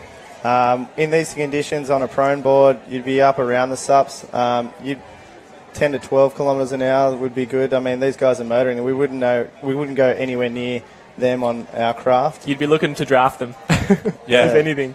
Maybe Matt Bevilacqua could stay out there. But so try to stay on their wash and get dragged along. Yeah. Absolutely. If you could, you probably wouldn't last too long, but, if you are behind them, drafting is massive. I'm not sure how much in the 6-man drafting goes on, but, it can't hurt. Now, let's give our viewers a snapshot. We just saw, where are they now? How much further do you think until our first boat is home in the 2018? I think I saw an image before. I thought I saw Northern Beaches passing Clifton Gardens, so that means they're approaching Middle Head, and that's notoriously the bumpiest part of the paddle, no matter what the conditions are doing. Open to the heads there, so they are going to, have to power through all that chop and chatter. They were about within that 5K range of almost pretty much being on the finish line. So this race, 22 kilometres or 14 miles. Just looking at the studio shot here, what about James? He's the male model. He could be an international model. Oh, jeez. Oh, gosh. Back Boys, in the race. You two are speechless suddenly. What about communication in the boat? Is there a lot of talk? Especially right now. This is the 5K to go mark. That's when you really have to up that chat. Everyone's getting tired. Everyone's feeling that fatigue, and generally it's the guy at the back or anywhere in the boat really. They just have to start talking. And I know when we paddle with a kayaker, when our chat is up, we're paddling well. When the boat's quiet, it means we're not going that well. We're all hurting. We've seen rowing crews at the Olympics where it is absolutely grueling, and you're only see them grueling through the chop now too. Yeah, that's tough. Port hacking there, punching into it. Yeah, so you'll notice that, like I mentioned before, that other crew, I think it was the Gold Coast that took that wider angle. Wow. And the front paddler's actually had a couple of air swings, so he hasn't even got his blade in the water. Yeah, that can happen. Sometimes at the front or even at the back, there's just the troughs are too big and you literally can't reach the water. And it's just you got to keep that timing as best you can. At that stage of the race, to get hit by bumps like that can really take it out of you. It throws the rhythm, throws the crew. The crews that obviously do a lot of training and get back into rhythm quickly are the guys that are going to benefit out of that, because it's like starting again. Yeah, it just completely stops your boat speed. So it's all about the momentum, and when you hit a bump like that into your face, then you basically, as Brad said, you have to start again and find that rhythm. Have you guys been in a boat that's flipped? Because the Hawaiians have a special word for it. Cool, yeah. Yeah, we've been in a boat that flipped. Yeah. we nearly flipped the other morning, actually. Yeah, you're not doing it properly if you don't flip. Yeah, so you don't want to flip, obviously. That's the slowest way to paddle if you pull out. So yeah, the trick to not flipping is keeping that nose into the chop, and sometimes that's a bit easier said than done. Well, they were amazing pictures from Ocean Paddler Television just a second ago. So do you think that was coming off the ferry? Like, it was like they were going through a set of waves. Yeah, I think it's definitely boat wash that was causing those waves. And soon we're going to see the wind come into it. But here we go to Kalai. Lots happening out on the water. Welcome back. We are checking in with our lead boat here from Northern Beaches. They are almost to Bradley Head, Middle Head, almost to Middle Head. It's more or less, to me, represents about the 3/4 mark in this race. It seems like their pace has slowed down just a little bit, about a knot to a half a knot, because they are paddling upwind right now. Those promised northern winds have come in and are beginning to make it a little bit of an uphill battle. And of course, this is the opening to the Pacific Ocean for Sydney Harbour, and so any swell action that you're going to see is going to be in this third of the way part of the race, because that's what's coming in from the Pacific Ocean. So it's a little rougher here, it's a little more uphill. This crew does look fresh. if we can get a little closer, this crew does look fresh. They're looking still pretty smooth. They are continuing to open up just a sizable lead. We're going to go with massive. And if you are a member of the Northern Beaches Canoe Club or from that area, you are definitely on the edge of your seat. You are feeling pretty confident about the size of the lead that this team has and just really enjoying these paddlers that I'm sure you all paddle alongside with at your canoe club and watching these guys do it, because they're pretty much making it happen right here. They have abandoned the rest of the field to their own race, and these guys from Northern Beaches are basically out on a practice run now, and they're continuing to look strong, smooth, solid, and like I said, probably about another quarter of this race left. And by my calculations, we're not even an hour and a half into this race. We're looking at around 2 hours being the typical finish, and we're going to see if this crew can maybe be on the low end of that and looking at maybe a record time. But this north wind at this point is not helping them much at this point of the race. But it's going to get some beautiful shots as we come around Middlehead right here with waves splashing against the rocks, and it's really, I mean, we just have popped out of, if you're following our live coverage, we just have popped out of the more urban area of Sydney, where you're seeing homes, buildings, apartment buildings, all the way to the waterway. Big buildings, the Sydney Harbour Bridge, the Opera House, kind of very urban, definitely a very urban and eclectic city. And now, where we are, you can just see this interface of ocean, rock, and greenery, and it's almost hard to imagine you're within the same city limits. And again, what a beautiful place to be, a great location to be paddling. And for all of you that are in places near and far thinking about, oh man, I want to do an international race one day, I want to travel and go on a vacation, as we call it, this is probably one of, if not the best places that you can come, because you get so many beautiful things to see and a great town to come and hang out and check out. And Australian culture is always so welcoming, and they definitely have the aloha spirit here in Sydney. So we're enjoying this race. We're enjoying watching this crew from Northern Beaches just dominate this first mixed race of the day. And don't forget to stick with us, because after this is going to be women and then the men. So coming up to Middlehead, enjoy the footage. It's all beauty shots here at the 2018 Sydney Harbour Challenge.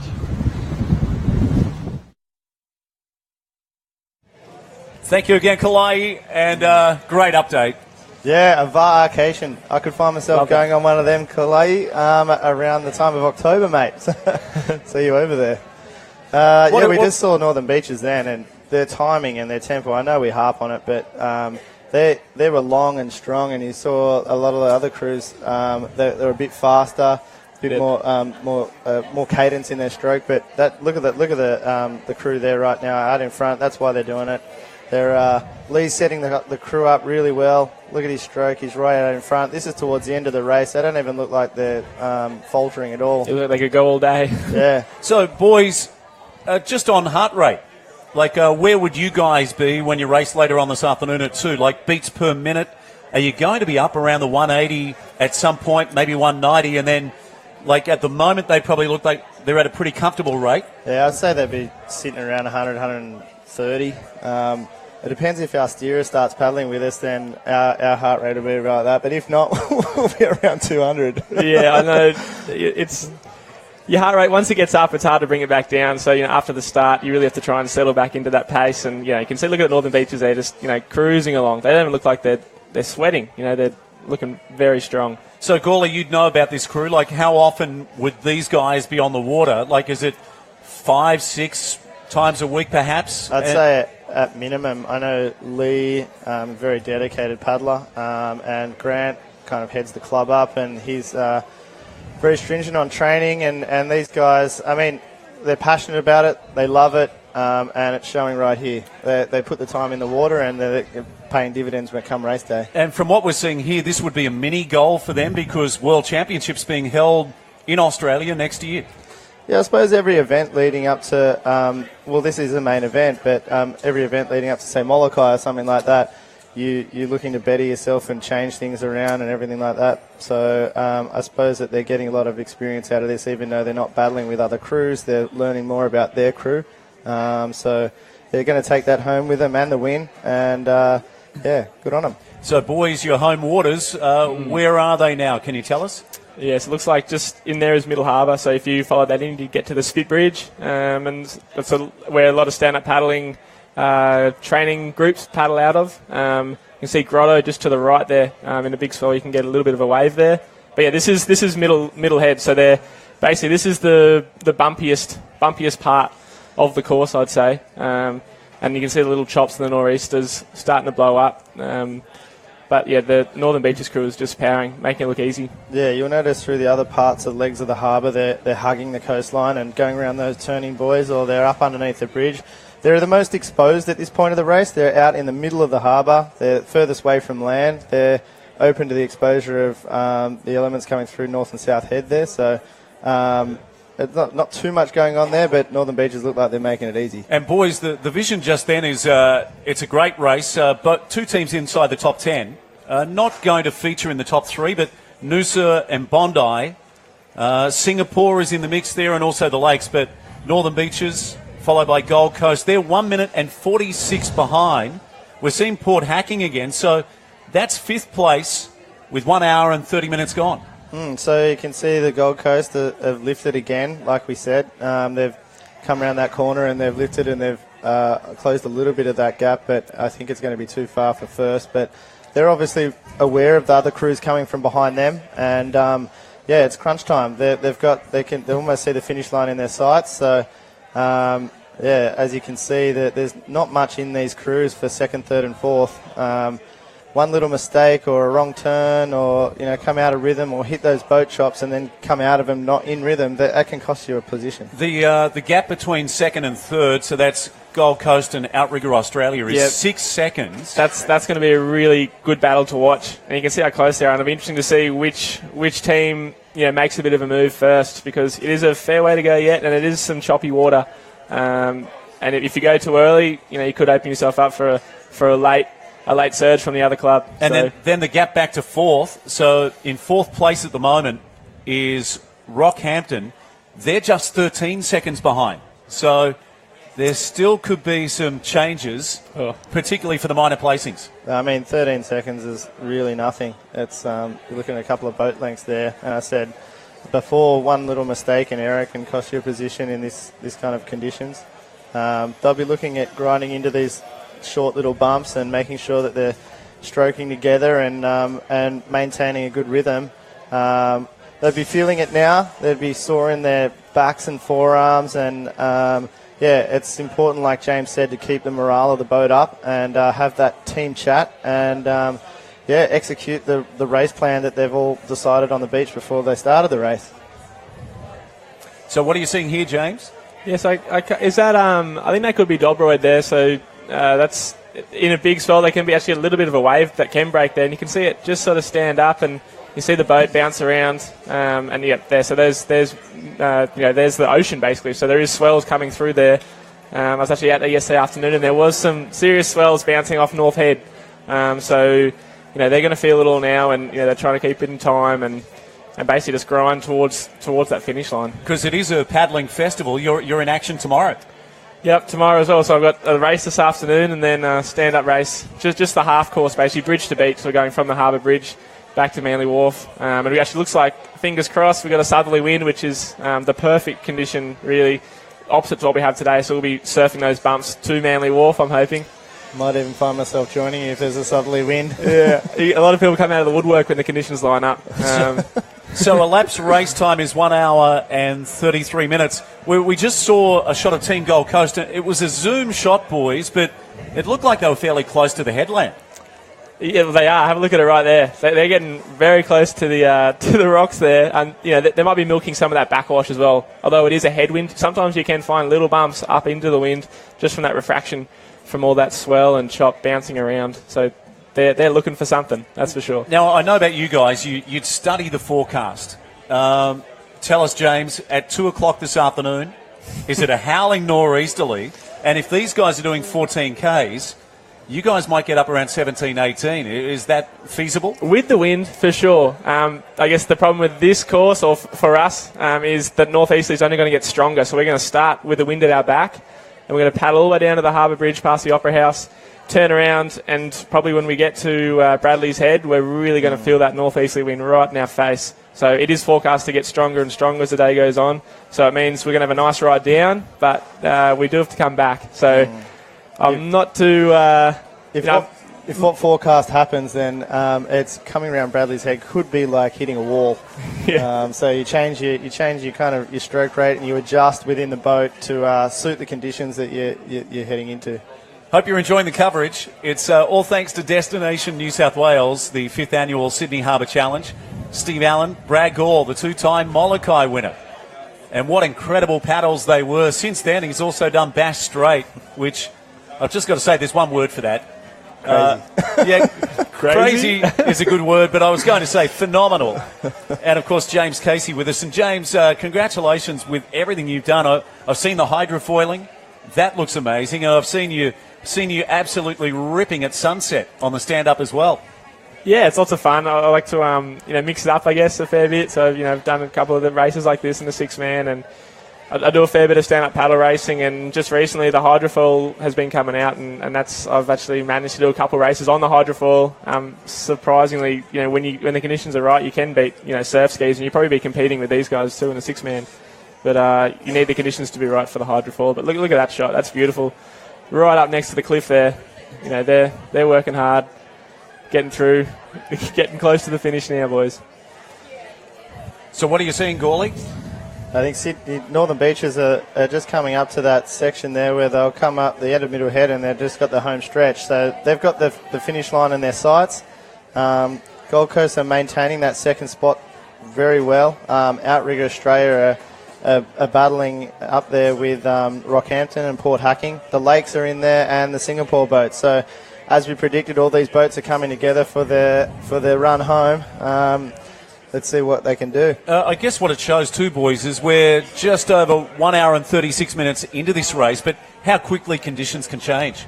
Oh, absolutely. So these guys probably had to, I guess, it's tricky because they had nice and clean conditions all the way down. When they turned around, they didn't have the strongest wind, but it was a lot stronger when they turned around than when they were going down. So they didn't get much of that downwind conditions, but they did get, look at it now, they're little bumps if they were going the other way, but at the moment they're just little speed bumps. They're going to have to plough into them, and as well as all the boat traffic that's going to be slowing them down too. But that's Sydney there, and they're working hard, and they're in that battle for second and third, right? So or Outrigger Australia. Looking like they're. You can definitely see the texture on that water now is coming into play. Whereas, like James said, going up the harbour, it was like a mill pond. It was smooth, and now they're actually battling into a little bit of chop. So tactically, things are going to come into play when they turn this last point. Actually, boys, that was boat 412. That beautiful boat. Our Team France, Singapore, open mixed.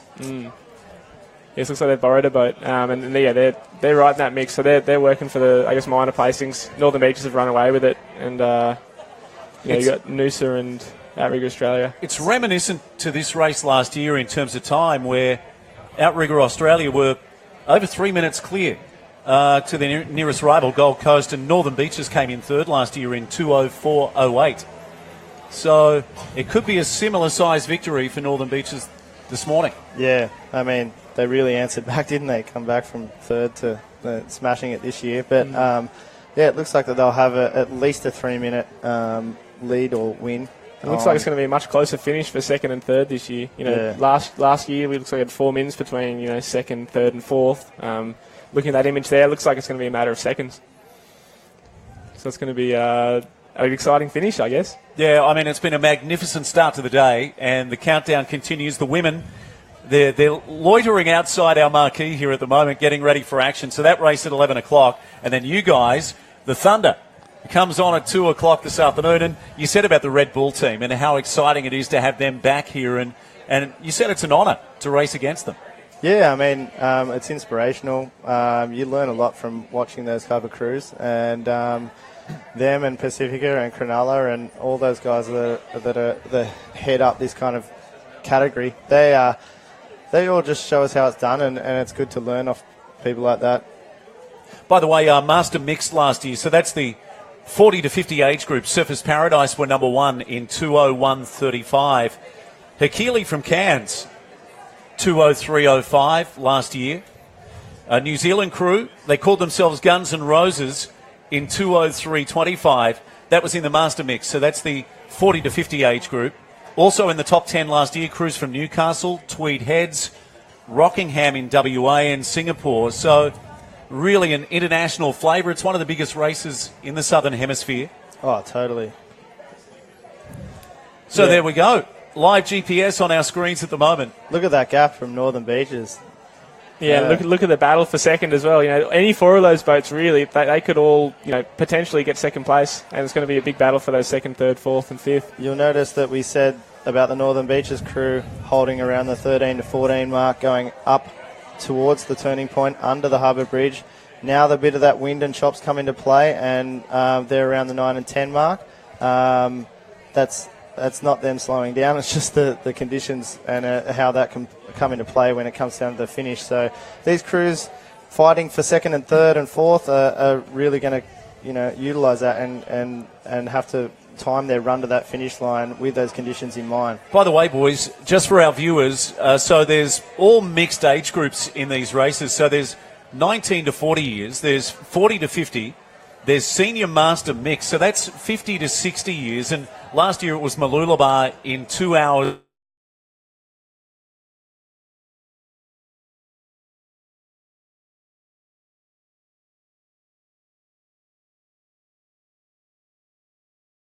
In 2 hours 7 last year, and Surfers Paradise in third place. So there's a lot to be said for the experience of the Masters. You know, don't count them out at all. They've beaten me before, that's for sure. A young crew, like all almost under 20 years of age when I first paddled, and you know, the Masters just flew past us on the way back upwind. So I wouldn't count those Masters out. And it looks like Northern Beach is coming in. It looks like they're going to have a much quicker time than last year. So the time last year was 1:57, and they're coming up to, you know, looking like they're probably coming at 1:45 sort of timing. They're coming very close to the finish now. So elapsed race time 1 hour 41 and 10 seconds. And how exciting is this? They really are in the home straight now, boys. Yeah, and they have not changed that stroke since the start line. Yeah, look at them stroke home. They're getting excited now, I can tell you that much. You know, when you can see Manly Wharf, you can see the ferries parked up. You're looking forward to you know, that bit of victory and just stroking home, soak it in. Yeah, still got smooth changes. I mean, they don't even look like they're tired. Yeah, they looked exactly like that just before they paddled under the Harbour Bridge. So, you know, they're looking good. Now, did you guys talk earlier about how many strokes you take on one side before you switch? Yeah, Pearly in our boat organises all that, and usually we change between about 12 and 15. Yeah, 12 and 15. So depends how tired we are. It changes with the conditions too. Yeah. Like if you're punching into it, you tend to you're putting on more load, so you'll do a few less strokes on either side. It's so number one doesn't burn out as well. So this is a great image because the finish line is in sight. It's time for them to actually enjoy the moment. Oh, absolutely. Yeah, this is all the hard training and hard work. It's all paying off right here. So good on Northern Beaches for, you know, taking it home and doing a very quick time by the looks of it. Awesome stuff. I tell you guys, you're so patriotic here on the Northern Beaches, that's for sure. Can you tell us, Gawley, what kind of speed are they at now? They've averaged between 13 and 14 all the way home. Yeah, they're running around 10 kilometres an hour. So doesn't sound like much, but 4 kilometres an hour from heading into that chop, and a little bit of boat wash and current into play as well, has knocked a bit of the speed off. They're relaxed. They can see the finish line. They're still holding. Look, they've got a lot of pressure on their stroke still, and that timing is just amazing. And that's what's paying dividends, and it's proving they're the best today. So earlier when they're at race speed, and they're probably maybe around 85%, they've probably dropped it back to about 75% now as they head toward the finish. And we're almost set. It looks like some Sabos out on the harbour as well, but we're almost set to go to Kalai to wrap this one up. And what an exciting race it's been. Let's go live there in a few moments. In fact, we're just holding before we go to our support boat, but no doubt about it, Northern Beaches are going to take out the first victory of the day. An absolutely sensational performance by them. Yeah, it looks like Gold Coast is sort of holding on to that second place pretty convincingly now. I think they'll hold off now with Outrigger Australia nipping at their heels. So now we're on standby. Let's go live. Kalaihi to boot this one home. Here we are with our leader, Team Northern Beaches. This is their mixed crew, and we're coming into the finish line. And as we've been saying all race long, in this mixed race happening this morning at the Sydney Harbour Challenge, this crew has been from the beginning all by themselves. Easy, and we're slowing down, Adam, easy a kilometer to kilometer and a half lead on the rest of the crews as they come into the finish line here, and they are killing it. Now we're just going to confirm that our finish line is here. Yes, yeah. So we're here, I guess, finishing with them all the way into the harbor. There's some sailing classes going on. There's a bunch of boats moored. It's always a busy waterway here in Manly Cove, but that's Northern Beaches heading on into where basically they probably finished already, and at this point it doesn't matter. The race is won. This team, barring any catastrophic or cataclysmic unfortunate events, they are our winner for the mixed division here at the Sydney Harbour Challenge. We're going to be hanging out right here towards the finish line, waiting for our second and third place canoes to come in. Gold Coast, I think, is still running in second place. They've opened up a bit of a lead on the third and fourth place boats, maybe about a couple 100 meters, and they're in a race of their own. But as you can see behind me, sailing school is in session here at Manly Cove, and it's always a bustling area. We've got our ferry leaving the harbor, and we're just hoping that we can get our mixed race finish here nice and clean, no mishaps, because as always, there's a lot happening here on the water in Sydney. And again, we want to thank the folks from Destination New South Wales for supporting our event today. And man, how aptly named. This New South Wales and this Sydney area really is a destination. And if you're a paddler or somebody that loves being on the ocean, whether that's sailing or paddling or surfing, this really is an incredible place to come and enjoy it. If you are looking for a kind of event that a paddler from the mainland US, Hawaii, wherever, you want to come and do a race that's not only fun, but it's beautiful and takes place in a really cool area, this is it. So hopefully we'll see you in future races here at the Sydney Harbour Challenge. So again, we're waiting for our second and third place boats. And today's race was organized by AOCRA. That's the Australian Outrigger Canoe Racing Association. They are really running a grade A event here. There's a lot of, it's very organized, it's very smooth. Everything is pretty much taken care of, and it makes it easy as a paddler or as a competitor to come here and be part of this, because they really are on point at AOCRA as far as running this event and several events that they run throughout the year. Sydney Harbour Challenge, though, definitely being the biggest, the most competitive, and certainly the most international. Again, we have crews competing here from Hawaii, Singapore, Hong Kong, mainland US, all over the world, New Zealand.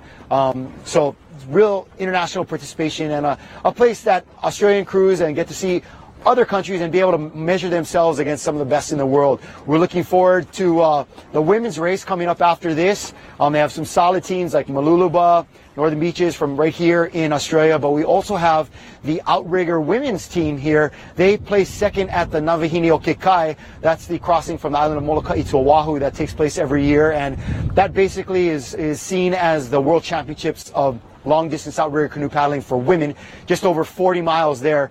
But it's a nine person. They make some changes. So that crew from Outrigger is here again. They're coming in second place. So some of our better teams from on the world stage will be represented right here at the Sydney Harbour Challenge. Then later today in the men's race, defending 2017 Sydney Harbour Challenge winners, Team Red Bull will be here, and they, of course, were the champions this year at the Molokai Hoi. Again, the World Championships that takes place on that same course from Molokai to Oahu.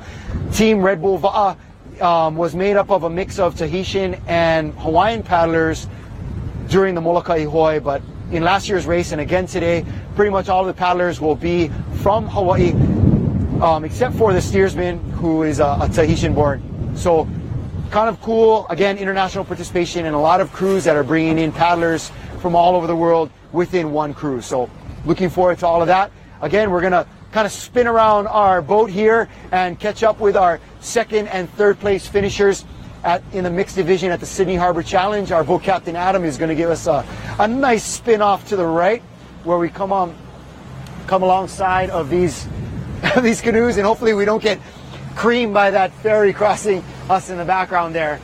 But this is be coming into view real shortly here. This is Team Gold Coast in second place. And as you can tell by how long you've been listening to me talk, that there's a sizable gap between second and first place. But this crew, again, looking pretty solid, looking ready to go, and we're going to be staying with them into the finish line and continuing to bring you the canoes as they finish here in the mixed division at the 2018 Sydney Harbour Challenge.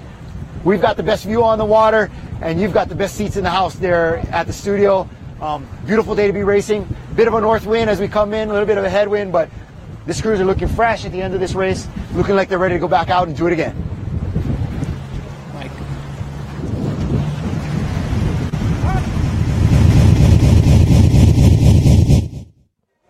Thank you again, Kalai, and that first boat back, as Kalai said, Northern Beaches, in 1 hour 46.28, their official time in the open mixed. Team Gold Coast heading toward the finish, watching live pictures of them now, boat 6:42. So they are second. Now, Gawley, we've also got Master Mix there, and it's a real dogfight for 1 and 2. Yeah, I mean, Outrigger Australia are just pipping in front of the Singapore crew, and Port Hacking are in there as well. Yeah, so it's Rockhampton, looks like in second for the Mixed Masters, and Port Hacking in third. Outrigger Australia leading that one. But yeah, it's going to be, especially second and third, I think it's going to be really tight for that Masters mixed. And the Lakes, who finished fourth last year, they're up there. They're in the mix as well, all with not much in between all these crews. Can you see, boys, who's leading Senior Masters mixed? Can you see that at the moment? As Team Gold Coast continue to power their way. Like Surfers Paradise Gold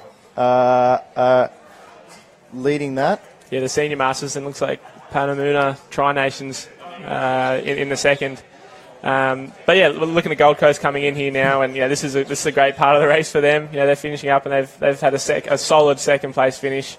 It looks like they're really powering home now. So, by the way, this is the team that have got the father and daughter. So it's Shania Payne, Kazuki Yamada, Linda Davis, Matt Walsh, Jamie Wells, and Lee Payne in seat number 6. So the father and daughter combination. There they are. There's the graphic on our screen.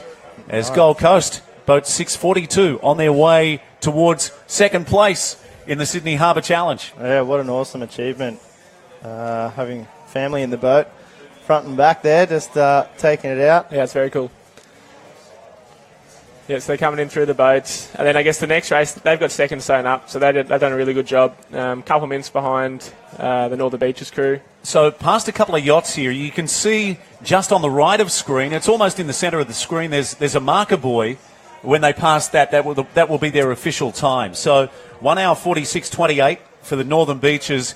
An emphatic victory in our first race of the day. And here comes Team Gold Coast toward the finishing marker. James is going to be happy about that one. Northern Beaches finishing first. Yeah, it's always good to have the Northern Beaches up there, especially in the home race. Home ground advantage, I guess you could call it. But, we'll take that one. So, boys, we might just flick to another screen if we can and get the official time for Team Gold Coast and see what that official margin is. And now the real fight is on for the winner of the Master Mixed. And that's been a fantastic race. It's a race within a race. Oh, absolutely. It looks like Gold Coast came in at 152.13. So about 5:45 behind the Northern Beaches crew. So that's a great achievement. They've held off all those Masters crews as well, which really can't be underestimated. Yeah, so all these crews leave off the start line together, but there's actually divisions, we call it, within these races, and they're all sectioned out by age. So these guys are doing awesome to come in. Are they leading? That looks like Outrigger Australia. Yeah, so they're leading the Masters Mixed. That's the Masters Mixed crew out in front, taking it out. So although they're coming in third, they're actually taking out their division. So that's a great effort. Yeah, so third overall against, I guess, the younger crews is a great achievement. As I said earlier, you can't underestimate the Masters or even the Senior Masters. I know when I paddled a couple of years ago, we got towed up by plenty of Masters crews. So, great effort by them. So you saw the Currumbin on their boat.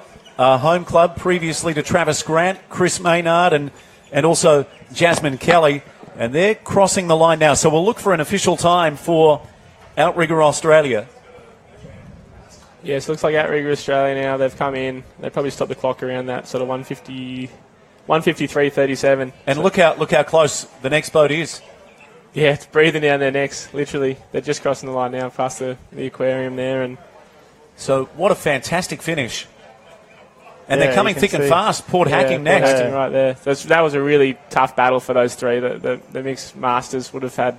That would have hurt for those three crews, really fighting for it all. It looks like Rockhampton came in at 154.06. Outrigger Australia 153.37. And another crew came in. Let's get the time for that. Yes, it was 154.14. So that was literally, was that 8 seconds separating second and third. That's close racing. So I've got to say we're buried in the numbers here in the studio. Yeah, look at it all. Yeah, so while we wait for those other crews, what people at home will understand is that the ability to give these international crews and people that come from far away to race at these events is the camaraderie amongst the sport, that people actually share their boats. So they spin these same boats around, turn them around and jump in another crew. Could be from another club, obviously from a long way away, which couldn't provide a canoe to the event. So it allows these crews to jump on a plane or a boat, whatever, and get over here and can participate in these type of events. So it's just a good reflection on the camaraderie that happens within this sport. Yeah, even for the crews from up in Queensland, not all of them drive down with their own canoes. Yeah, they do share boats, and it makes it a lot easier. Guys can fly down instead of having to drive the trailer down, and makes it a lot easier for all the crews. Yeah, it's a no mean feat to get a 40-foot canoe onto a trailer. That's a big drive, and that's a big trailer. Yeah. So sorry, boys, I just left you hanging while I buried my head in the numbers. But so Northern Beaches first in 1 hour 46.28. A fantastic paddle, taking out the open mixed. As we watch crews head toward home, there's Noosa on the Sunshine Coast of Australia. Team Gold Coast in second place in the open mixed. And it looks like Rockhampton have come in third in the open mixed. So across the line, I think Rocky, were they in fourth place overall, but third in their category. The Master Mixed, Outrigger Australia in 1 hour 53.37. Port Hacking next in that category in 1 hour 54.14. Yeah, it's really good times. Actually, looking at last year, there was only one crew in this mix that did under 2 hours. So we've got obviously a lot nicer conditions to race this year. I guess lighter winds. And they did that northerly, coming back into it. But overall, it was a quicker course than last year. And Corley, you've spoken a lot about this crew through the day, the Lakes, on their way to the finish. Yeah, good solid crew. They're always at all the events and competing. They've got a few other crews that are lining up in the other divisions today. So they have a solid finish once again, so good on them. It looks like Rockhampton actually finished off the open mixed in a podium third finish. Here we see the Singapore crew coming in with Noosa. We've got the Lakes and Noosa and their Singapore at the back there. Yeah, so there's a bit of a battle going on here. They've got all of a K and a half left to paddle, so they'll be putting down the hammer and looking to get to that finish line before the other crew. And boys, we're roughly 4 hours away from you guys bringing on the Thunder. Are you nervous? Like, how are you feeling at this stage of the day? Well, it's one of our key crew members' birthday today, so we told him we're going to do our best out there for him, but I think the Thunder happens in the pub. You got to give him a shout out. Yeah, Scott Casey, happy birthday, mate. We'll be doing our best for you out there today. Yeah. So Noosa coming across the line now in our first race of the day, and it is the Sydney Harbour Challenge, 5th annual, all thanks to Destination New South Wales, AOCRA, Ocean Paddler Television. Thanks for joining us wherever you are around the world on this beautiful Saturday morning local time in Sydney. Women's race coming up at 11 o'clock and the men's at 2 this afternoon. Let's go back to our GPS right now and take a look at some of the numbers. But Northern Beaches, absolutely outstanding. That's a brilliant paddle, 1 hour 46.28. Will be interesting with conditions changing, how that will compare through the day. It could be a time that could be hard to beat, with these lighter winds. It could be potentially, it could be quicker than some of the open men's crews later on today, for sure. Oh, definitely. Yeah. So elapsed time now is 1 hour 58 and 55 seconds. You'll notice our graphic. So there's red, there's blue, there's green. Can you explain those for us, Gawley? They're the different categories that we're talking about in the actual race. So everyone said, as I said, everyone takes off together, and then you've got the red category there, which was the open mixed. Masters mix was the red, and Masters mixed is the red. blue was the open. And then green is the senior masters. So it looks like we got our first senior masters crew coming in, Surfers Paradise. So they're taking out their division, and looks like they're, I think, are they inside the top 10? I'd say they are, if not just outside. So yeah, the Surfers Paradise senior masters crew is just coming in now. Top effort from them, as well as Hong Kong and the Pacific Dragons coming in behind them. So James, you're saying Surfers Paradise are number one? Yeah, it's looking like it. Yeah. So the Senior Master Mixed, if you've just joined us, that's ages 50 to 60.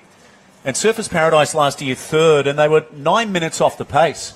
Mooloolaba were the winners, followed by BRD from Brisbane. That's a Dragon Boat club and an Outrigger club that combined. Yep. So that's a phenomenal performance by Surfers Paradise to come back 12 months later. Yeah, they come in now just by the aquarium, so awesome effort by them. Looks like some nice glassy water for them coming in. They'll be liking that. Yeah, they're finishing strong too. They've got some great stroke rate going on. So they're roughly, they're almost 11 minutes to the second faster than what they did last year. So congratulations to them taking out the Senior Master Mixed. We'll confirm that for you in just a moment.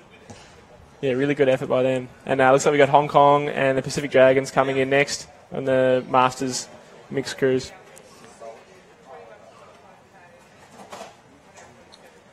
So crews back up onto the beach, and as Gawley said a moment ago, a lot of these boats turn around straight away and go again in the women's race. Yep, that's what happens. And so we got the OCC women's here, and they're a very strong crew. They've done some great racing during all throughout last year, finishing second in the Molokai. Great to see that they've made the journey over here, Angie and the girls. So be interesting to see what canoe they line up in. And again, it might not be what they're used to training in and everything back in Hawaii, and these canoes are a little bit different over here. So they're going to have to make some adjustments, and I know they've only flown in last night or the night before, so it'll be interesting to see how they can adapt to that, and then adapt to these different conditions, and then hopefully come away with a win.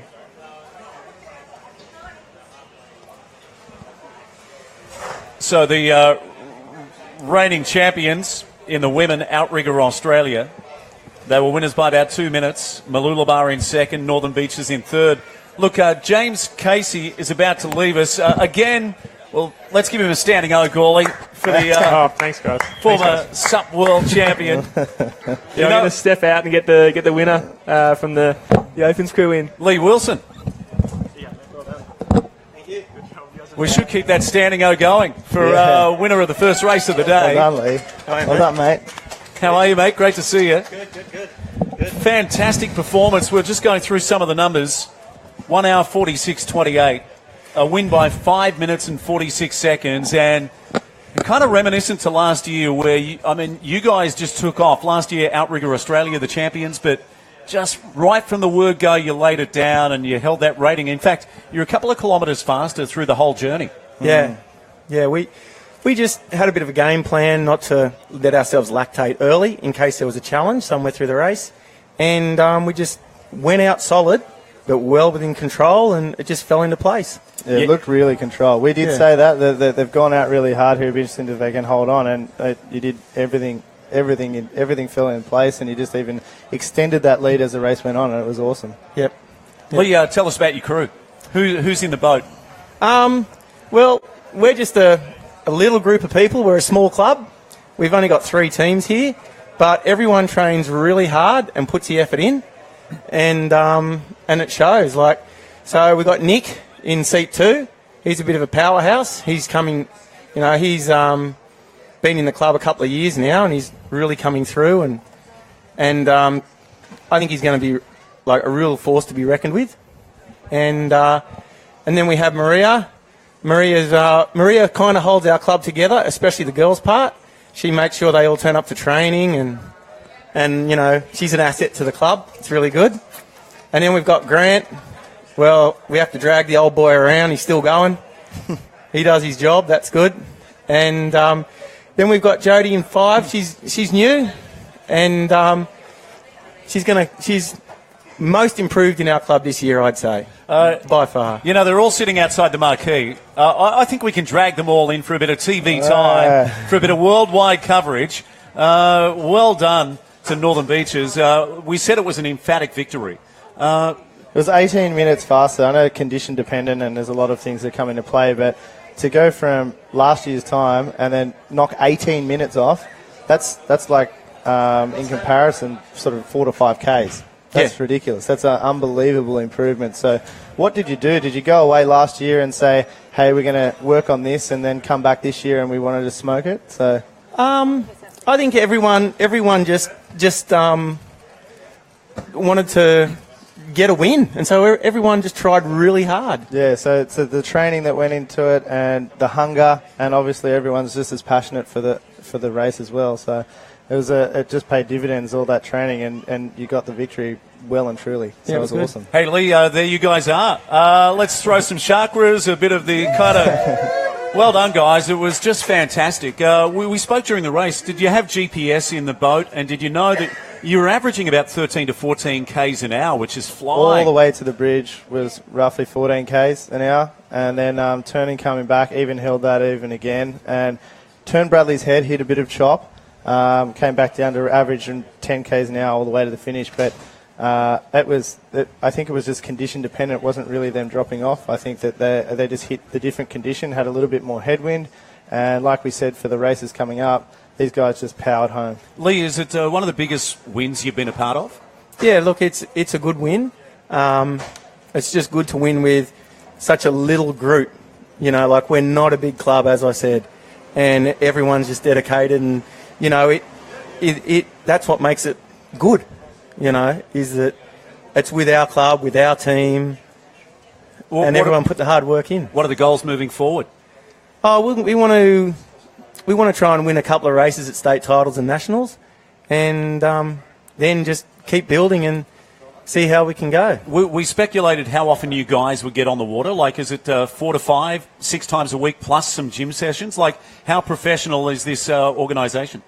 Oh, we get on the water 3 times a week together as in our teams, and then everybody does their little bits and pieces by themselves. And I don't know how many of them do gym, but I'd like more to. And who else deserves credit? Oh, just everyone in the club. I'd like to thank Lisa, wherever you are, for coming up and steering us. Otherwise, if we didn't have a steerer, we wouldn't have got round. Yeah, it was awesome job. Thanks. Yeah, and you probably got a rare chance to really enjoy the moment because you were so far clear. Yeah. Well, as soon as I can't hear them hutting, you get to kind of relax a bit. And I think once you do relax, the canoe goes faster. Yeah. And that's what happened. The more we relaxed, the easier it went, and the canoe just flowed. You know, we spoke a moment ago that your time could be super competitive. If a nor'easterly gets up and they're punching into a headwind, your time is one we're going to watch closely because it was just outstanding. Yeah, I don't think even the men's cruise, I think it'll be the top 5 for sure. Like, if the wind comes up like it is, it's a little bit different conditions, but that time will definitely head up a lot of all the other races to come. Now, Destination New South Wales heavily involved. How does it feel to race at home on the harbour? Yeah, well, it's good for us. We don't have to travel. That must be a real privilege to be out there and, the eyes of the world. We're streaming worldwide, checking you guys out. Yeah, it's good. Like, this is our backyard. This is where we train. So we should know the water better than anyone. And, yeah, it's a great place to paddle. Yeah, well done. Congratulations to the entire team. Another round of applause for Northern Beaches. Getting the job done in 1 hour 46 and 28. It was a win by 5 minutes and 46 seconds from Team Gold Coast. Well done to Rockhampton in 3rd place. In the Master Mixed, Outrigger Australia in 1 hour 53 and 37 minutes, followed by Port Hacking. And in the Senior Master Mixed, Surfers Paradise, they've cut 11 minutes off their time from 2017. Now, we know conditions are different, but still, that's an incredible turnaround from them. They finished 3rd last year and into 1st place in 2017. Lee Wilson and the Northern Beaches crew, well done. Thank you. Well done, guys. Stevie. Well done, legend. Golly, that was epic.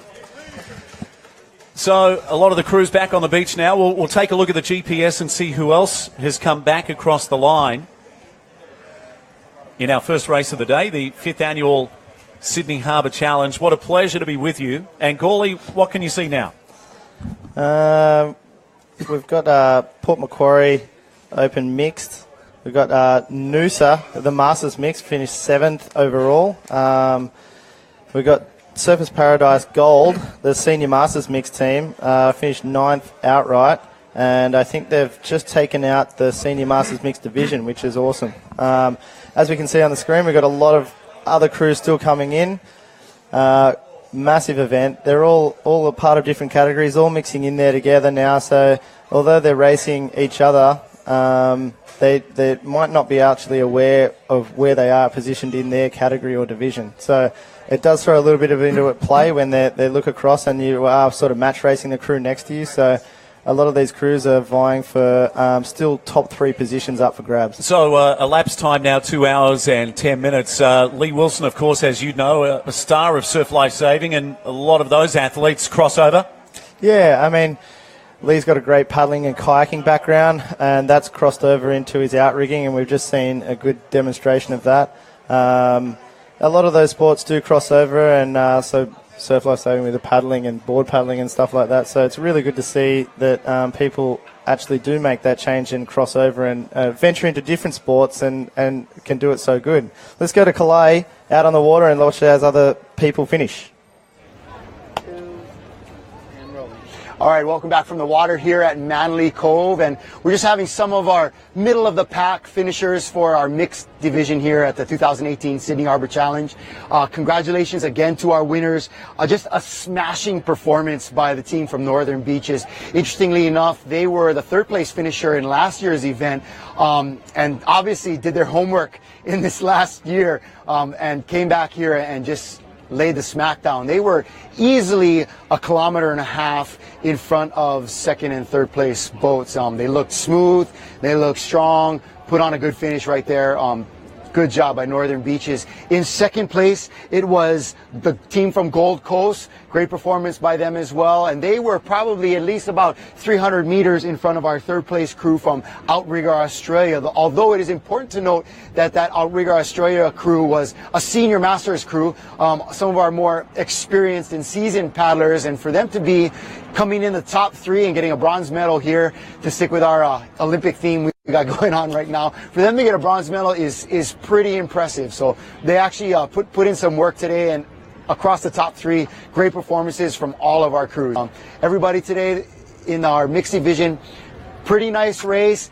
We're now going to be seeing the sun come out. As we noticed earlier, that northern wind is coming over Manly and kind of really hitting our crews as they come to Middlehead, and that corridor there where the Pacific Ocean kind of pours into Sydney Harbour. So conditions are going to continue to change. It's going to get brighter, it's going to get hotter, and it's going to get more of a headwind towards the finish of the upcoming women's and men's races. So everybody kind of is in reset mode here on the beach at Manly Cove.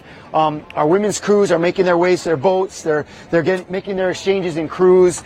But we are looking at having a nice half-hour approximately intermission in our coverage here of the 2018 Sydney Harbour Challenge. We're going to be showing you Ocean Paddler's edited version of the 2016 Sydney Harbour Challenge. 2 years ago, again, that year was a beautiful race, nice and sunny, idyllic Sydney weather that we are typically having here. And again, a big mahalos or thank you out to Destination New South Wales and of course AOCRA, the Australian Outrigger Canoe Racing Association, bringing us this beautiful race here in just a scenic town of Manly and the greater Sydney area. So stick with us. You're going to be seeing our 2016 coverage, so there's really no reason to step away from the computer screen or TV wherever you're watching, because you're going to be able to see 2 years ago what that race looked like, how these crews have changed, progressed, and be able to compare as you continue to stay with us for our coverage throughout the day of this race. Again, coming up, it's going to be the women. After that, our men's race, looking for some really competitive stuff up along the top of those divisions. So stick with us. We'll be back in approximately half an hour for Ocean Paddlers TV coverage of this beautiful day here at the 2018 Sydney Harbour Challenge.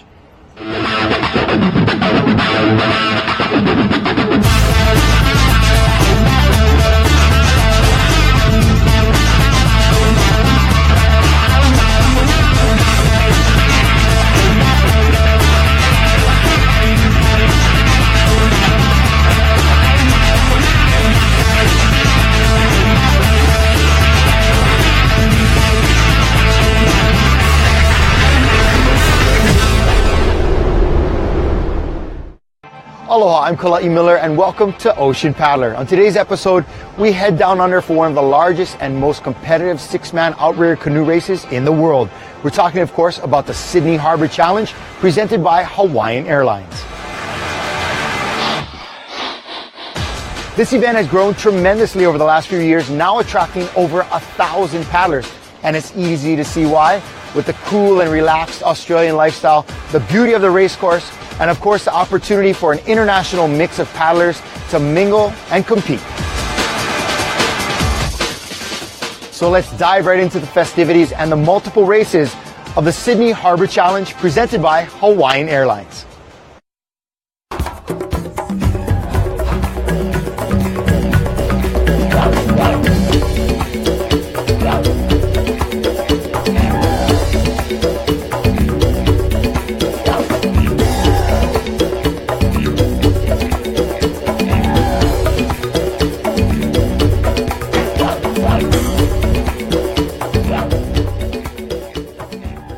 We're here in the beautiful Sydney Harbour to run a 22-kilometre race in 3 divisions, mixed and women's and men. The event has just grown and grown since we started it 3 years ago, and this year we've cracked 130 crews. It's really taking off thanks to our great support from Hawaiian Airlines. There are over 1,000 paddlers that come here and ascend from all over the world for one common passion: Hawaiian outrigger paddling. And I think that really speaks to the interest that really transcends a tradition that was really started and practiced in Hawaii. I've spent the last 20 years of my life traveling around the world paddling, and now I'm lucky enough to get the opportunity to race under the Sydney Harbour Bridge for the first time.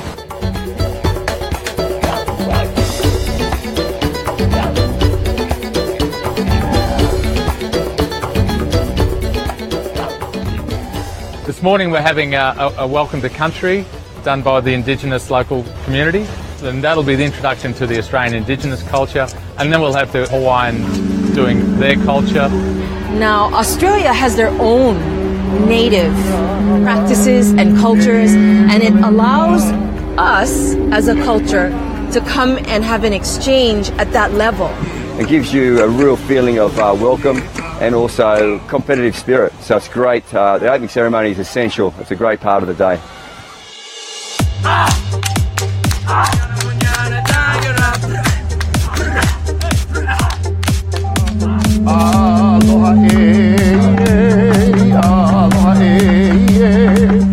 Our first race in the morning is mixed. Now, in that race, we've got to have 3 men and 3 women.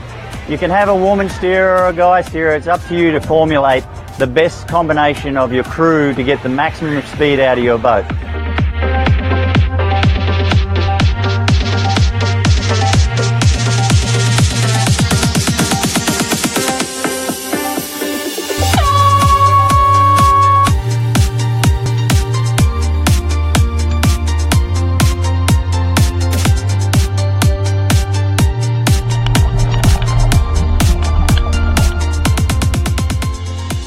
The course today entails just the beautiful scenery of Sydney Harbour. We start here at idyllic Manly Cove. We go up the harbour all the way to Bradley's Head, where we go into Taronga Cove, past the world famous Taronga Zoo, with the backdrop to the left of our iconic Harbour Bridge and Sydney Opera House. Under the bridge to our theme park of Luna Park. We do a armour turn there, and then back along the same course back to beautiful Manly Cove. And in total that is 22 kilometres.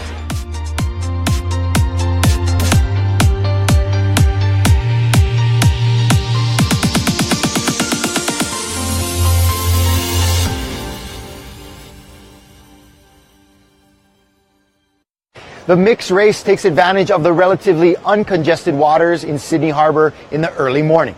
More action after the break.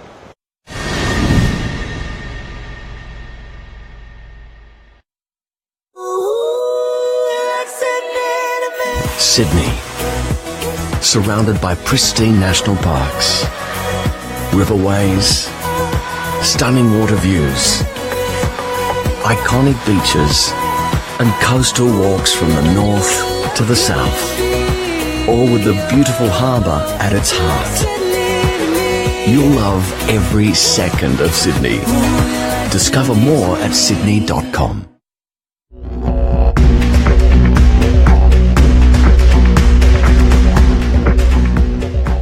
The Sydney Harbour Challenge is made possible by the New South Wales Government via its Tourism and Major Events Agency, Destination New South Wales.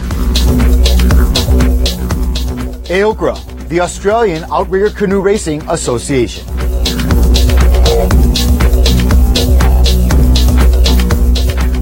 Produced by Ocean Paddler TV, dedicated to the sport and culture of outrigger canoeing.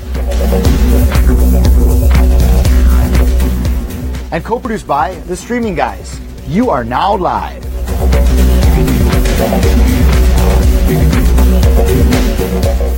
Don't forget to share with your friends on social media this exciting live coverage of the 2018 Sydney Harbour Challenge.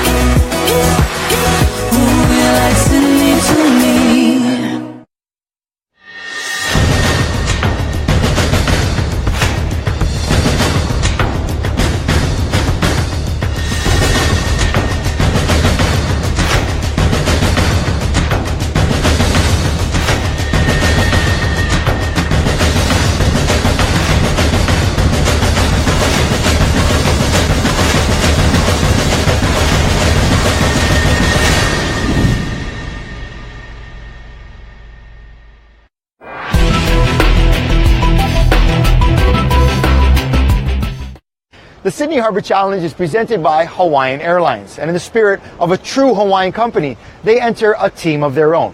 Now, among Hawaiian's employees are some very competitive paddlers, and they call themselves Team Kokua.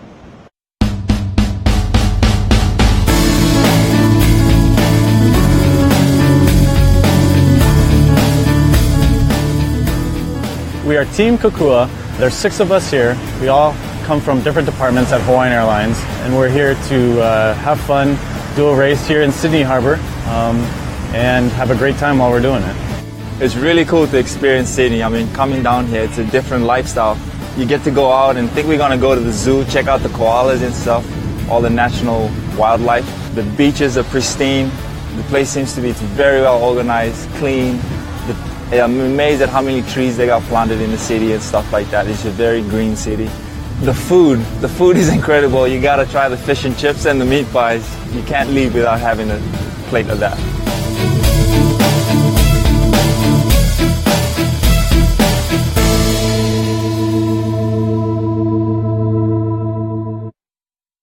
We'll catch up with Team Kokua a little later in the program, but right now, let's check in on the mixed division.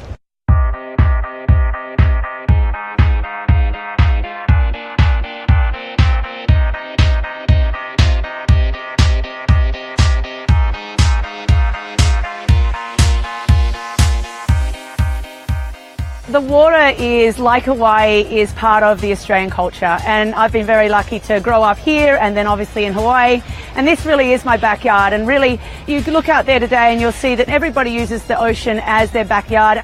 Even if they're not involved in the sport, the kids are usually involved in nippers and surf lifesaving. Just up the beach here just now, we just saw kids doing stand-up paddling courses, kids doing little skiff courses. So the water, the ocean, is just so important for us. On the surf side right now, we have the Australian surf titles happening, and it's cranking over there. So when you've got an Australian surf title over there and the international outrigging event on this side of the peninsula at Manly, it shows you how we live our lives.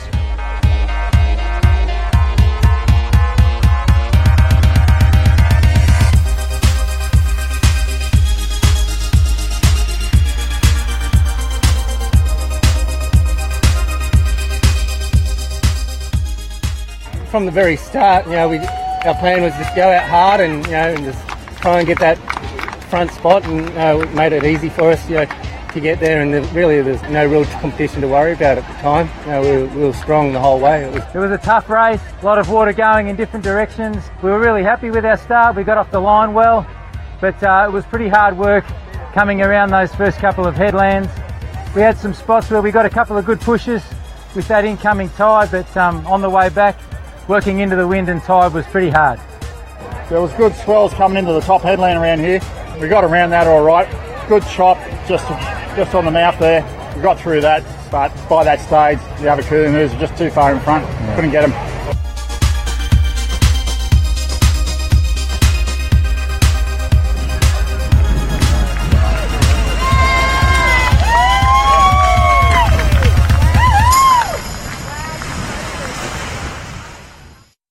There were some tight battles all across the field. Congratulations go out to all of our paddlers, but especially our top finishers. In third place, it was the Gold Coast Masters. In second, Capricorn Coast. And in first, with a time of 1 hour and 49 minutes, it was Northern Beaches. We'll be right back for the start of the women's race for the Sydney Harbour Challenge presented by Hawaiian Airlines.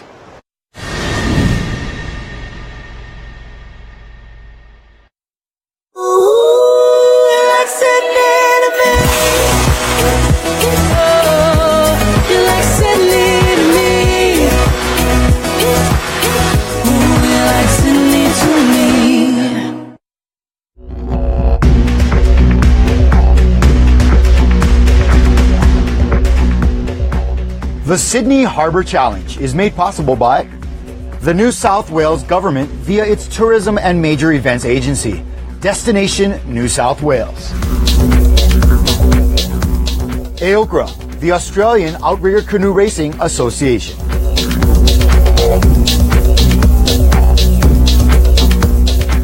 Produced by Ocean Paddler TV, dedicated to the sport and culture of outrigger canoeing.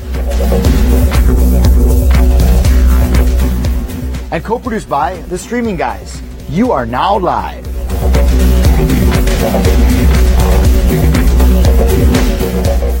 Don't forget to share with your friends on social media this exciting live coverage of the 2018 Sydney Harbour Challenge.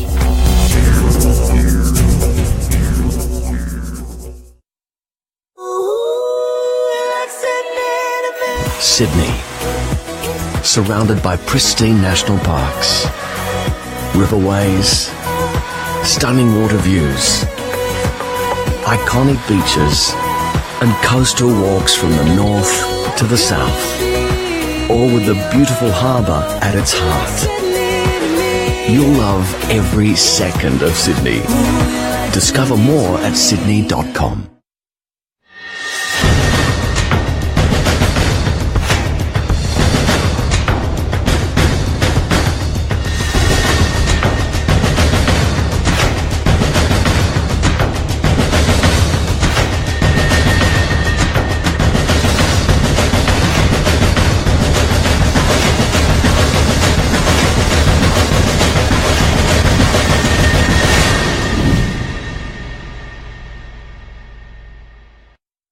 Ocean Paddler TV is brought to you in part by Green energy, pure, organic, power. Feel the pop.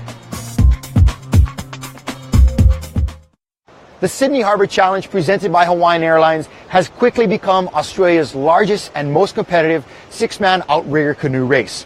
And with over 40 crews on deck for the women's race, things are about to ramp up a notch.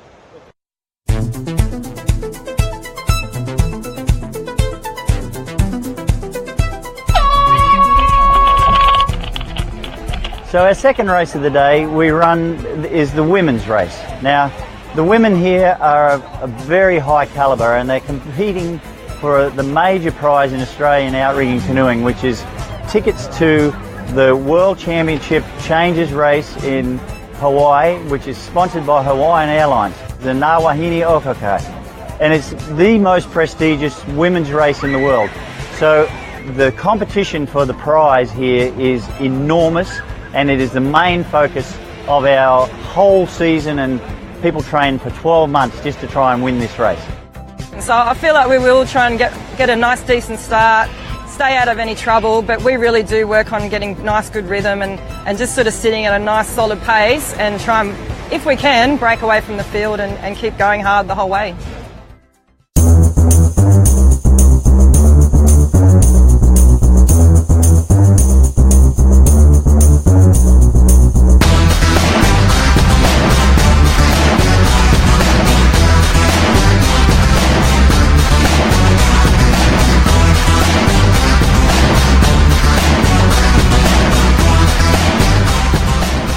This event is reasonably easy to attract international paddles because as soon as you mention Sydney, people who haven't even been here get a picture of what they think is Sydney, and there's Sydney Harbour Bridge, Sydney Opera House, and they automatically think, if they haven't been here, thinking, well, here's an opportunity. We've always wanted to go. Here's our chance to come in, bring our paddle, jump in the canoe that's already here on the beach, have a race, take your paddle and go home. And if you walk up the beach walk here, you'll hear people say, wow, what's going on? Are those canoes and what are they doing? So it's really created a really positive energy, a buzz in this place of Manly.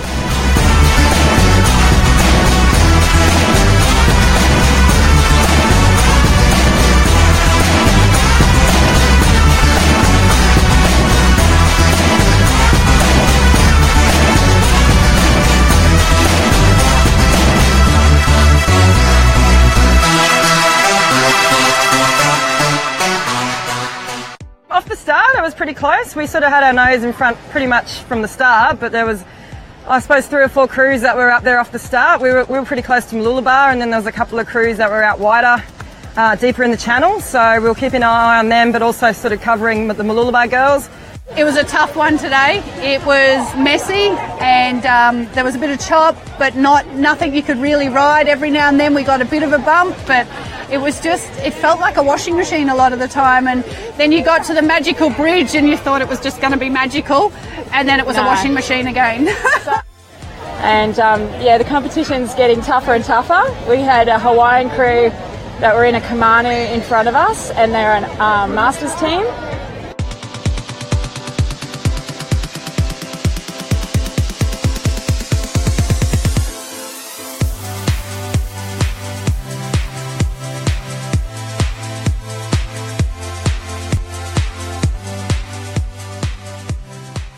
The race was pretty good actually. We had it was a really tight start for the first, probably to the second point.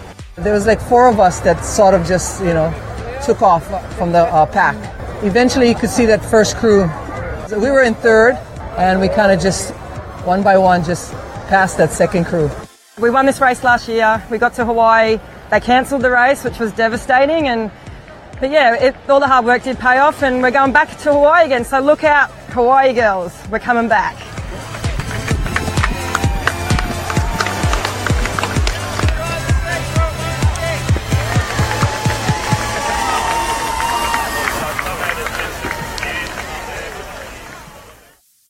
Conditions were perfect for the women's race. Congratulations go out to all of our competitors, but especially our top finishers. In 3rd place, it was Mooloolaba. In 2nd, Hilina'i. And in 1st, Outrigger Australia with a time of 1 hour and 55 minutes. We'll be right back with the men's race at this year's Sydney Harbour Challenge presented by Hawaiian Airlines.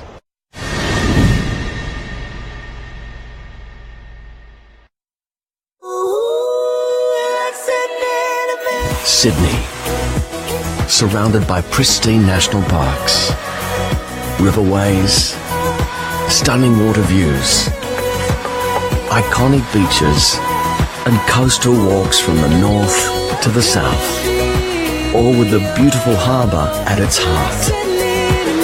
You'll love every second of Sydney. Discover more at sydney.com.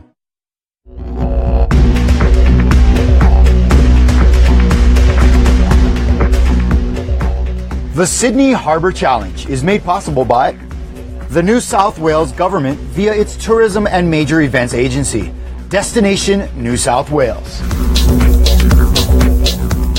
AOCRA, the Australian Outrigger Canoe Racing Association.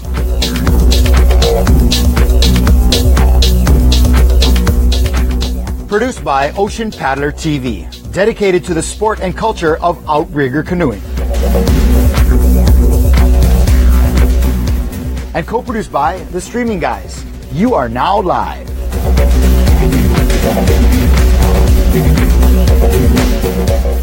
Don't forget to share with your friends on social media this exciting live coverage of the 2018 Sydney Harbour Challenge.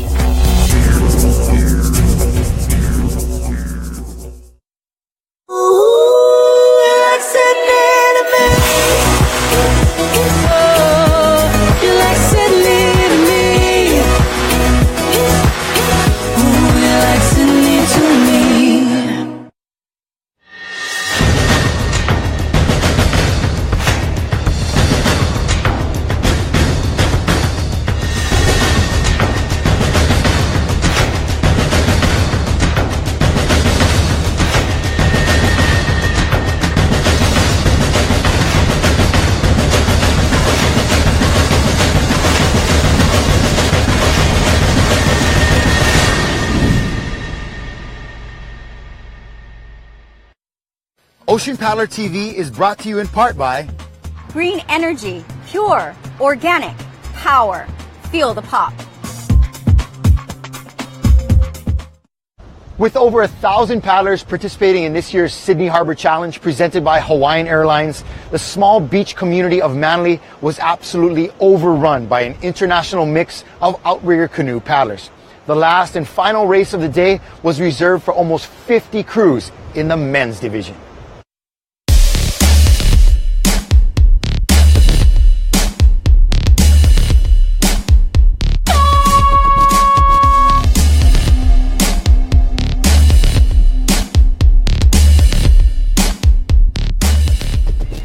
So the final race of the day, we have the men come out to race.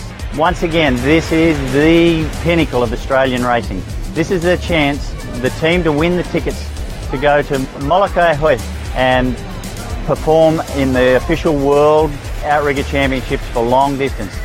Just the whole scene and the vibes, it's unreal on the start line there, and just the excitement with everyone else and the guys coming overseas, the Hawaiians and Tahitians. Makes it really exciting, and then now we have our own pretty tight-knit crew. It's there's even more at stake for us. We put a lot into this, and I don't know, we're gonna have a lot of fun out there.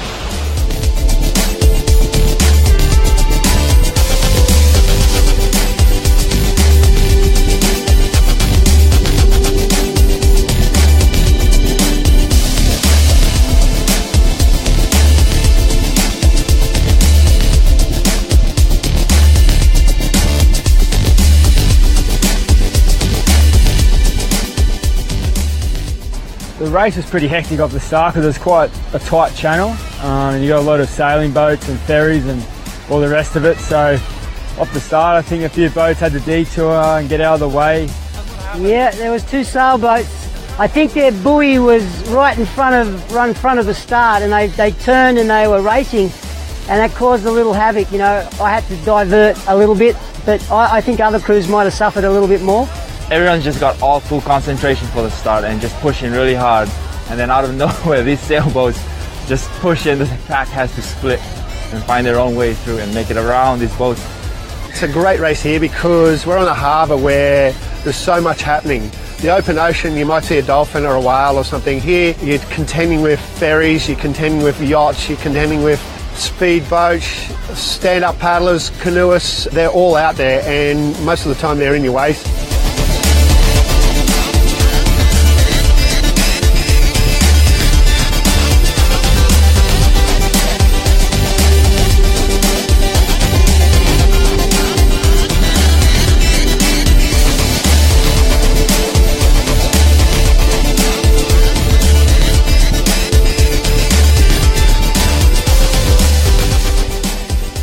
I think any racing pushes the envelope to a point where you're very competitive, so you want to win. It's like playing footy or doing anything else. You don't just go and run around the park just to go out on a Sunday and have a kick. We train, and I like to win because it's in our nature, and that's why we come and do this sort of sport. We've prepared pretty well for this race. It is very competitive. There are some very good teams internationally that have come here. And some very competitive clubs in Australia. So this is such an awesome event, like to have people come here with the class of athletes that there is here. Cronulla, we won it 2 years ago. We went to Molokai. When you get on board the Hawaiian Airlines flight and you've got a free ticket and you're going to race in the best race in the world, there is no better feeling. To be able to do something in Sydney and then clear across into New York really sets this stage for competition, allowing people from all over the world to compete at that level.